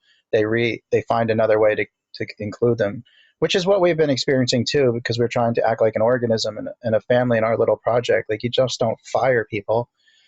You can't fire people, and you can't cut off a piece of yourself. Obviously, like if you're having a problem with someone in your space, if you exile them or something, it's just going to crop up somewhere else. Like, that person doesn't go away. Like, it just, whatever the interpersonal problem they had or the group had just gets shifted somewhere else. Like, what's the saying, kicking the can down the road or something like that. It's like, yeah. So thanks for all that sharing.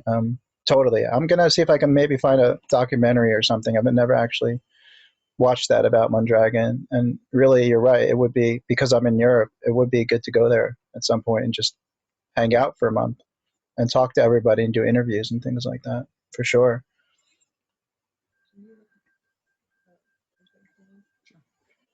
Yeah, it's the paradigm shift that we need, because we are in a system where, and it's not, these are Ivy League economists telling us that the system is totally rigged.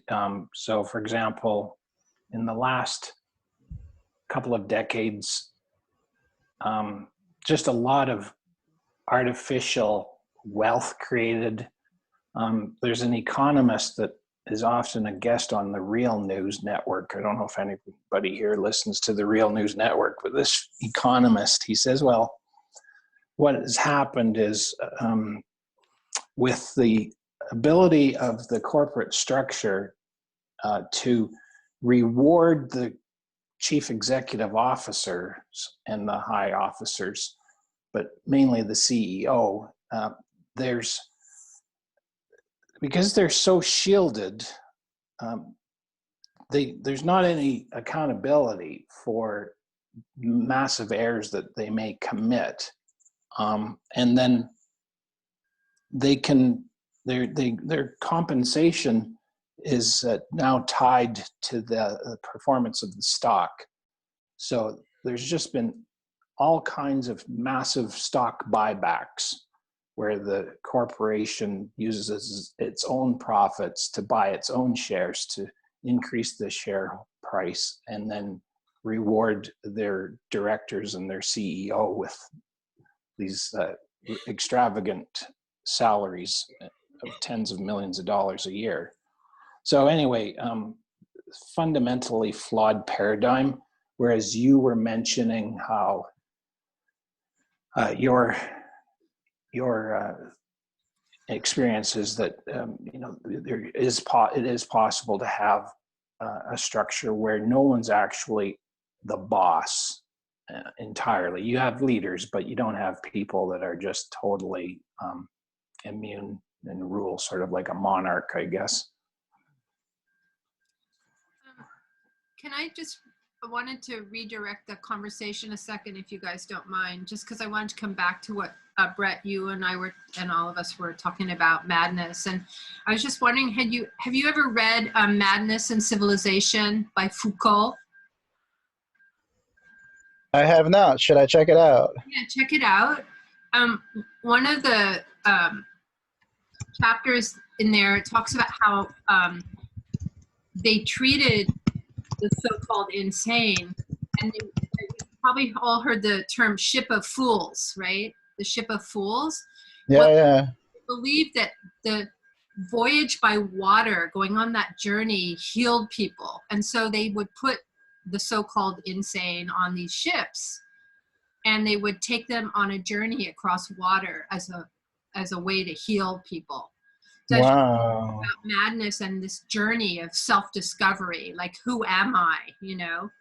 Who am I in the world? What is my purpose? And that then takes me to the Gene Keys, which actually I read mine tonight. I hadn't done that before, and I was like, it's so spot on, And had I known that when I was 20, then I could have felt connected to the universe instead of separate. Like I didn't know who I was or where I was, and like lost in this space that I didn't understand, rather than understanding my connectivity and the way I'm woven into the strands of the universe. Like all of us, we're this tapestry together, right? Each one of us a thread, and all of our lives are woven together, not just in this dimension though, but down this tunnel of eternity, you know, from the beginning, if there was a beginning, right? We're all woven together, and just the patterns keep changing.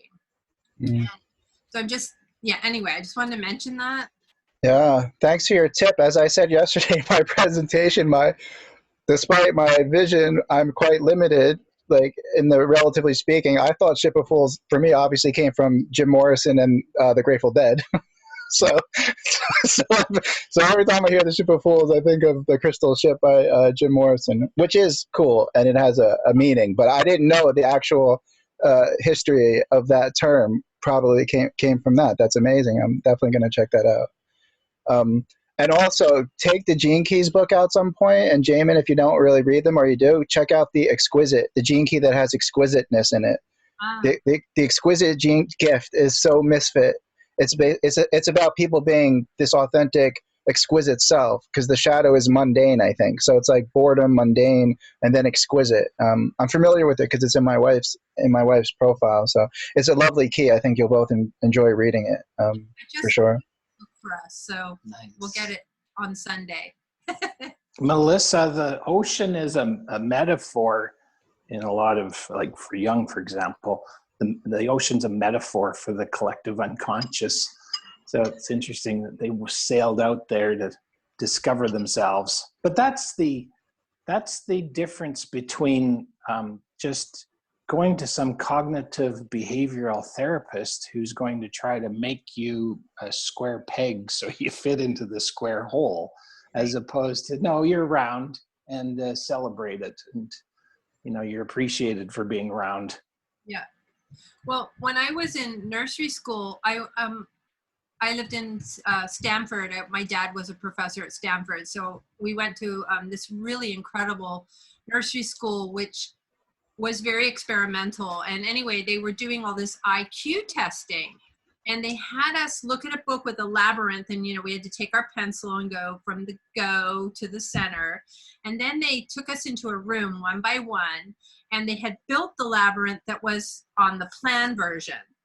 And they had us walk through it. Nobody in the room. They had like a peephole. I guess they were watching each kid master, you know, the third dimension from the 2 dimension. And I remember, so I'm 2.5, right, or 3. And I remember, good, nobody's in here. Fuck this. I'm just walking over all the walls this whole way, right? Well, they told my mother that I had some kind of mental disability. Antisocial, right? Yeah, and that I need help. Like, nah, he's going to be an artist. Oh my. You know, but well, somebody posted, you know, hypertension deficit disorder. It may not be anything other than you don't like doing stuff you don't like doing. You know, attention deficit disorder. We put labels on people too easily. Hey, they just it doesn't. It's not interesting to them. Why do we think that we expect kids, you know, little kids to sit still in rows of chairs and desks all lined up linearly? You know, it's like crazy. In Finland, apparently, I'm not sure, they go to grade 9 or something, and it's basically come to school to play all day.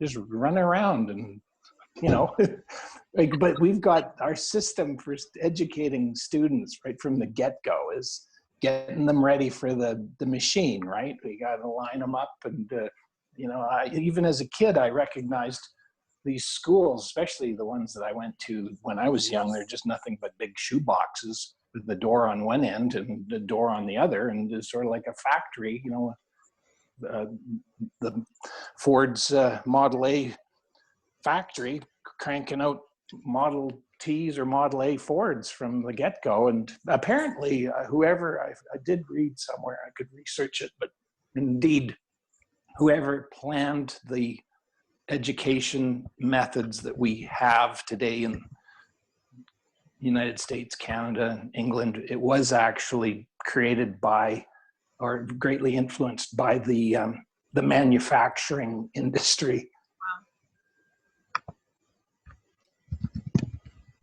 Hey, so I wanted to say something to Brett there. Hey, how you doing, Brett? So I was playing with this. I didn't realize my camera was on. Sorry. So, but I can relate to your physical problems, and I definitely empathize with you. Emphasize, something like that. I don't know, I just took a hit off of this, so you have to forgive me.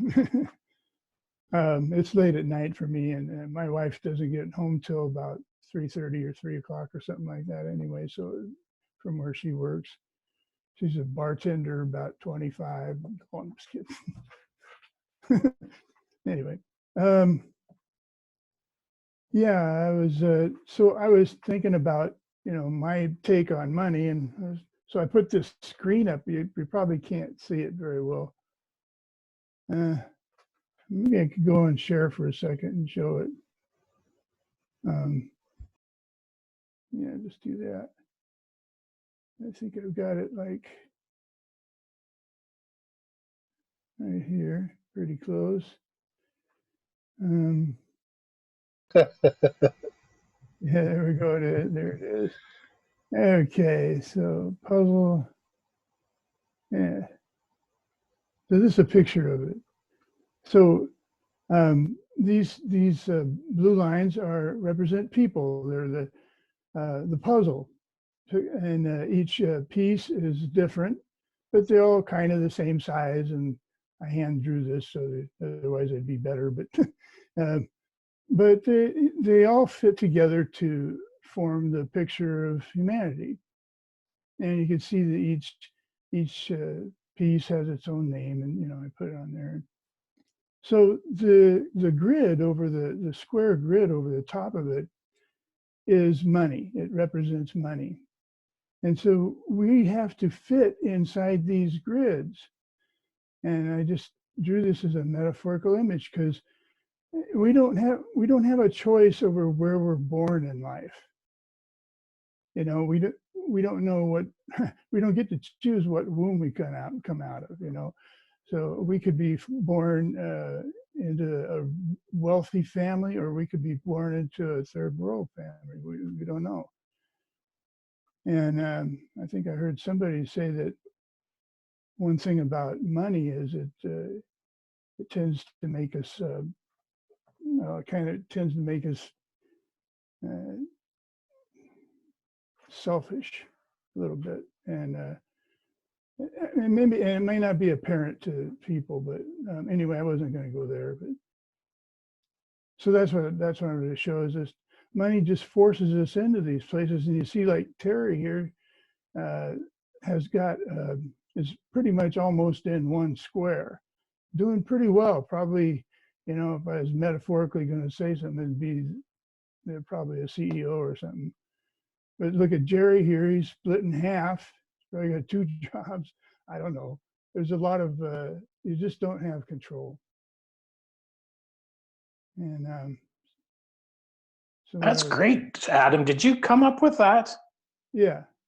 Wow, that is very thoughtful. Oh, thanks. Yeah. Perfect. Wow, great illustration. I'm sorry I missed. Thank you, Miles. I'm sorry I missed your presentation there, Brett, and I hope to hear it again someday.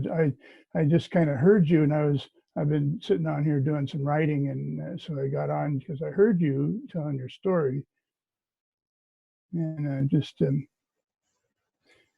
I was tempted to tell mine, but maybe another time. Right on. I agree. That's a very helpful diagram. I like it a lot. We use the puzzle metaphor quite often, so it's very nice.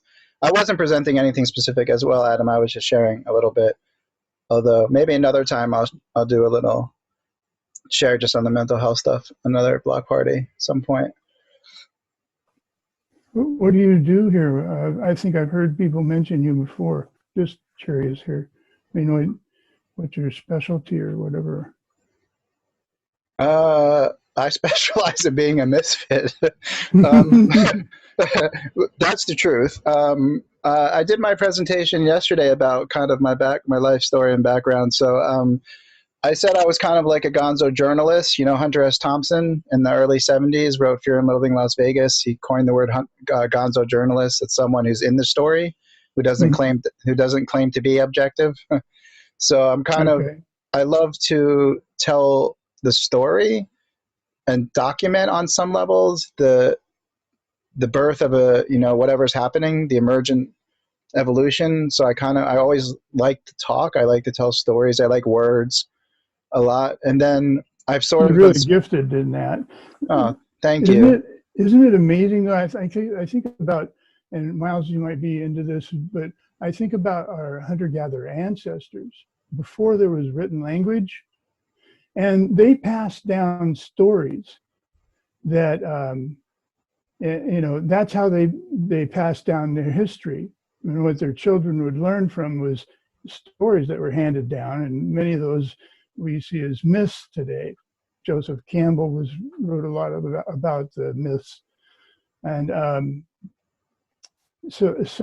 think it was interesting the way they would package those myths, you know, they would package history in some kind of a delivery envelope, a verbal delivery envelope.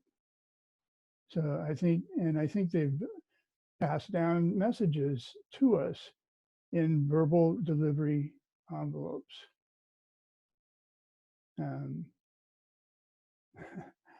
the interesting thing about that is that they're more truthful people, because if you're not using writing to create something and then putting it out there, but rather you're entrusted to keep telling these creation stories, you are going to be called out if you change something or put in some bullshit.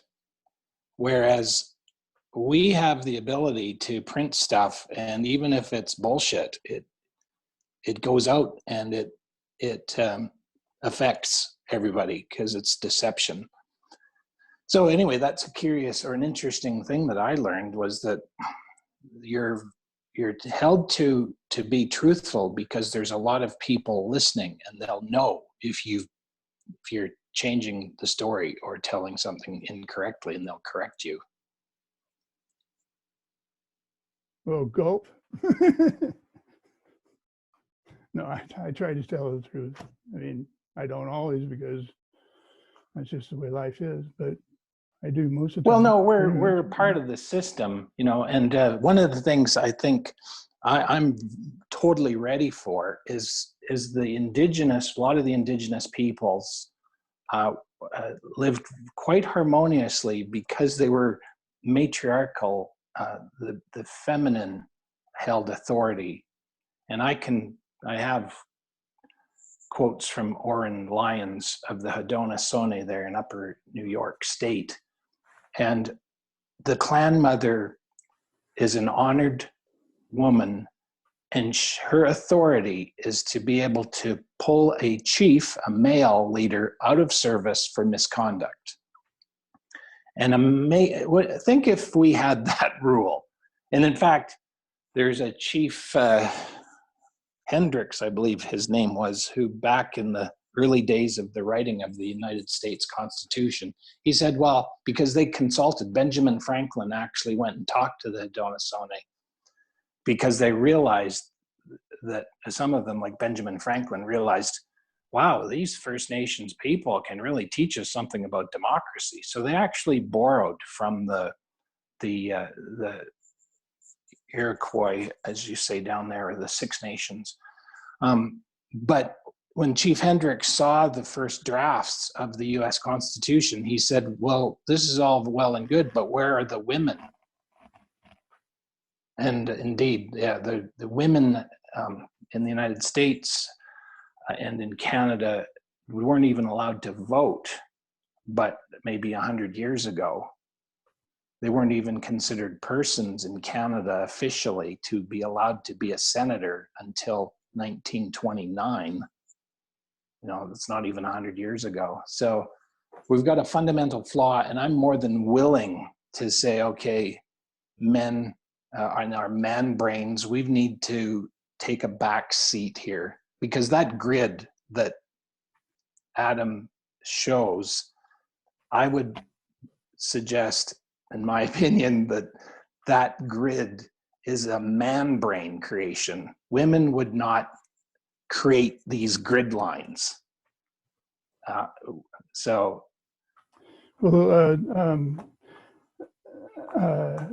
Joseph Campbell, who was a writer of anthropology, he wrote about the people over in the European area, that how they used to have how they used to treat animals, and yeah, he wrote about him. He said that the matriarchal, or the agricultural people were more matriarchal, because they were closer to the earth, and they would, dig in the soil and stuff. And but the people that herded were more patriarchal, because they they would defend their flocks from wild animals and fight off stuff. Well, it so happens that around that time, about 13,000 years ago, when this fragmented comet hit our planet, it drove our planet into a 1,300-year-long ice age called the Younger Dryas. And this is like still in theory, but it's fairly new, but it's good information. I really think it's true. And Graham Hancock, if you listen to him, I mean, he totally says this is right, and other scientists do too. So about 13,000 years ago, we got hit by this fragmented comet, and it drove our ancestors into caves, and it decimated their populations, drove them into caves, and killed off all the big animals that we used to live with, the big fauna. So when they came out of the caves about 1,300 years, of course, they'd come out, on a daily basis. And that, I wouldn't say this is the same all over. I'm just saying that this happened, so this is generally what happened. And when they, anyway, it changed their lives. Before the caves, I think they were living really good lives. But after, I think there was a whole change in life. And right after that is when we entered the agricultural age. And we've known that for a long time. That's when the hunter-gatherers changed. And anthropologists say that was the biggest change that ever happened in humanity, the biggest cultural change that ever happened. So these people, well, anyway, I got off on a tangent to the story here. That's how then civilization starts, because they but your grid lines indicate sort of like the fences for putting all the cattle into. That comes later. Later. So it's almost, herders. It's almost there, but I'm not there yet. But so the people, some of the people in the world after the comet hit entered agriculture. In fact, over here in the Americas, the Indians went into agriculture. Well, and pretty much that happened all over the world, wherever the hunter-gatherers lived. So because they had their lives changed, so they went into agriculture, and they started planting. And here in the Americas, they also hunted. But there was one place, and it was the beginning of the same area that was the beginning of civilization. And that was the area around Mesopotamia. And that whole, I mean, greater Europe, Eastern European type area, Iraq, all those, even clear over to Pakistan, I think. And they herded animals.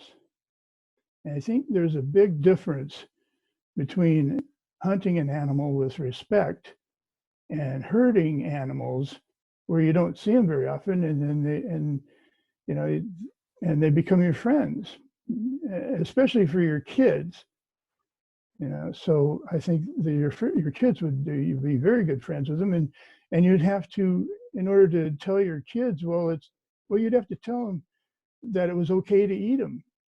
And so you'd say, well, it's okay. This is what we're meant to do. This is how we're meant to eat, and this is how we live. So this is just the way it is. So they would harden their hearts, and they would even do it probably worse than that. But they would harden their hearts, and the hardening of hearts would carry over, so that they would lose respect for people, and then lose respect for their animals, and then for humanity and for nature, because animals then became the first form of money. That's the way I see it. So I got a long ways off the track here. No, I think you're right on. You're absolutely right on, Adam. And the wondrous thing about this is we now have the ability to do what we're doing right now, and that is like share these ideas, because I lived a lot of my life until the past 5 years, and to be honest with you, I don't know if I could even have defined matriarchy 5 years ago. It wasn't until I stumbled upon Russell Means, founder of the American Indian Movement, and there's an excellent PDF, you can download it, where Russell Means gives a speech. I think he's talking to the Senate in Washington, D.C. Anyway, look up that speech.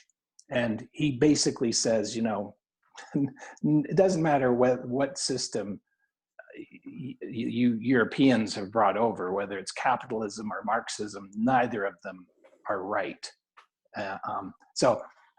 But what I'm saying is that it's by this amazing technology that we are learning about, there's alternative ways to create a society. Whereas, as I said for myself, about 5 years ago, I was just like going to work and thinking that, going to work and being honest is the thing to do. And then, one day you realize, oh my God, they really don't want you to be honest, so to speak. And like, what the heck is going on here? This whole system, there's something wrong with it. But now we're able to rise to higher levels of consciousness and look at what's happening on this block party, the amazing diversity of people. Like, I really have to get back and listen to Brett. I have to get That's back what Brett and was listen saying. to. He was talking about how he was turned down at work and stuff. That was pretty interesting. You sounded really real. That's why I came on, because you just sounded real.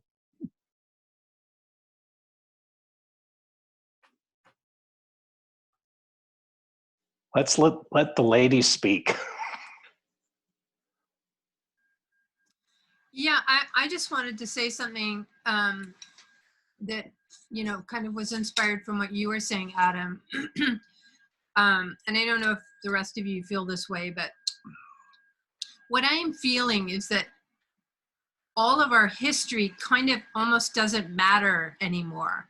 It's like we're going through such a huge shift, and everything's falling apart, and these old ways that aren't working just aren't working. So every time you put yourself into that pattern or that way of working, it just doesn't work anymore. And that includes the way we relate to one another, to the world around us, to nature, etc. And so it's kind of like, I feel like almost like even the laws of the universe are changing. And so I think for me, that's really fascinating. It's like, well, what are we going into, and what are we creating, and how are we going to be? So I just wanted to open that up for discussion. Like, what does that look like? You know, not so much separation. Rudolf Steiner actually wrote that the polarities were going to no longer be so evident. And I think when you think of gender, what's happening with the genders, so he said when humanity began, we were like a earthworm, like a hermaphrodite. So the Druids supposedly birthed through the word. They didn't have to have intercourse to birth, to create. And so we're kind of still locked in a bit into this old third dimension, but we're coming out of the third dimension and into another dimension now. So what is that going to look like? So I think I thought that, I mean, let me get this straight, because I thought that our hunter-gatherer ancestors that lived a long time ago for a couple 100,000 years, they didn't live like that. I mean, did they? I don't think they did.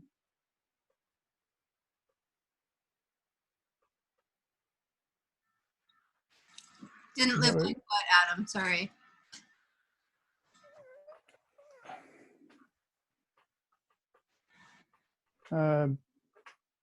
Never mind.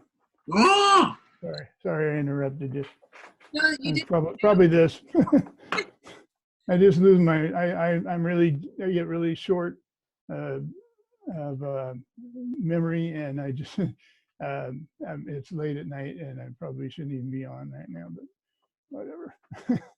So I stop and lose what I'm thinking right in the middle of what I'm saying, because I get nervous and I don't, I'm trying to be on here and I'm stoned and I shouldn't be, and I get nervous. So, and then I don't say what I was going to say, and I forget what I was going to say. Whatever. Well, you've been up for a long time, Adam, so don't be so hard on yourself. Yeah. The last thing I heard was Jamin. I was on Facebook listening in, and I heard Jamin talking about, well, because things are getting shut down for the coronavirus, he was going to take a bit of rest time himself to maintain his immunity. Because if you're tired, your immune system goes down. So I was thinking, well, maybe it'll be shut down in the morning and there'll be nobody here. But here he is, he's still up. I was sort of thinking, I'm diverting, but I'm just going to put this out here. If you use Periscope, that app called Periscope, I used it, and they have an interesting map, and it shows the shadow of the nighttime moves across the planet, so you can see that. At certain times, North America is in the dark, right? So you know that it's nighttime. And anyway, just for Jamin, there's a period of time when the light is maximum on the planet over Kazakhstan, Mongolia, Siberia, and those parts of the world.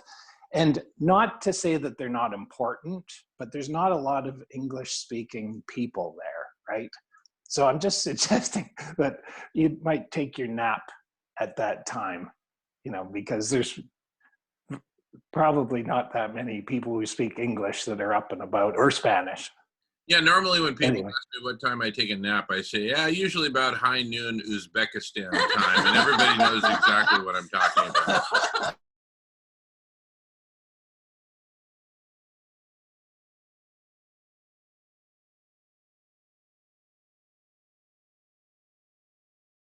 So again, I wonder if Melissa could recap, and maybe Melissa, could you just answer your own question? Tell us men, we wait for the answer. We need to be directed.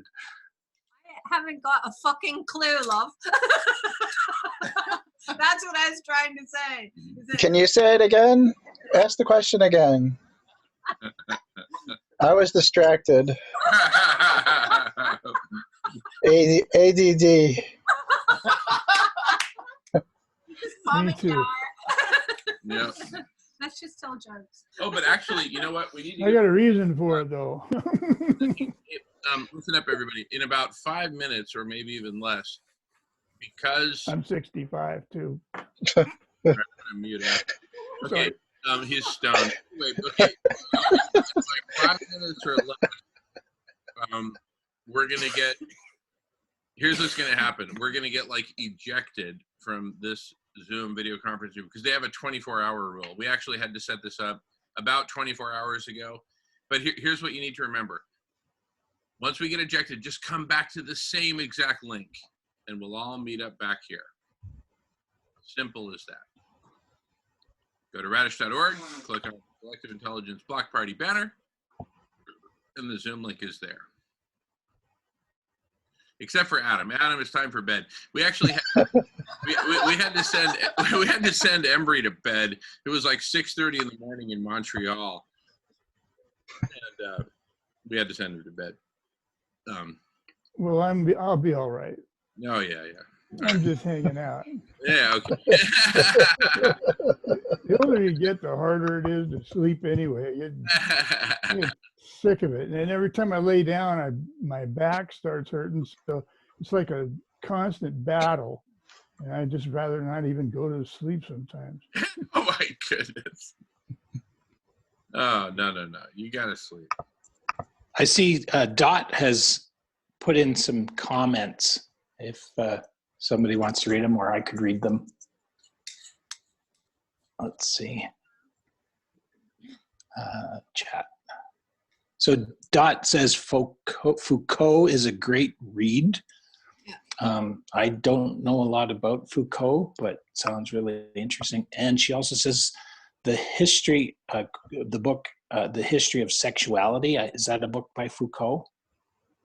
And she says, I've watched Graham's talks. And finally, it is a book, she says, by Foucault, The History of Sexuality. Okay, I gotta look that up, see if I got it at the library. And she says, I'm not saying much, but I'm pretty much in agreement. Humans domesticated themselves along with non-humans. Interesting. Thanks, Dot. And hence why domesticated primates will win the game in our evolution. That's where we're at. We will shift it into something more productive and useful. That's my story, Melissa, of the new story. Domesticated primates win the game, which means there's no more game.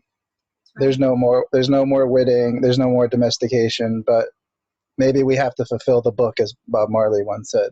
So we'll see. Chapter closed actually already. A new one. So we got to start writing once upon a time. That's where we're at. Once upon a time. ...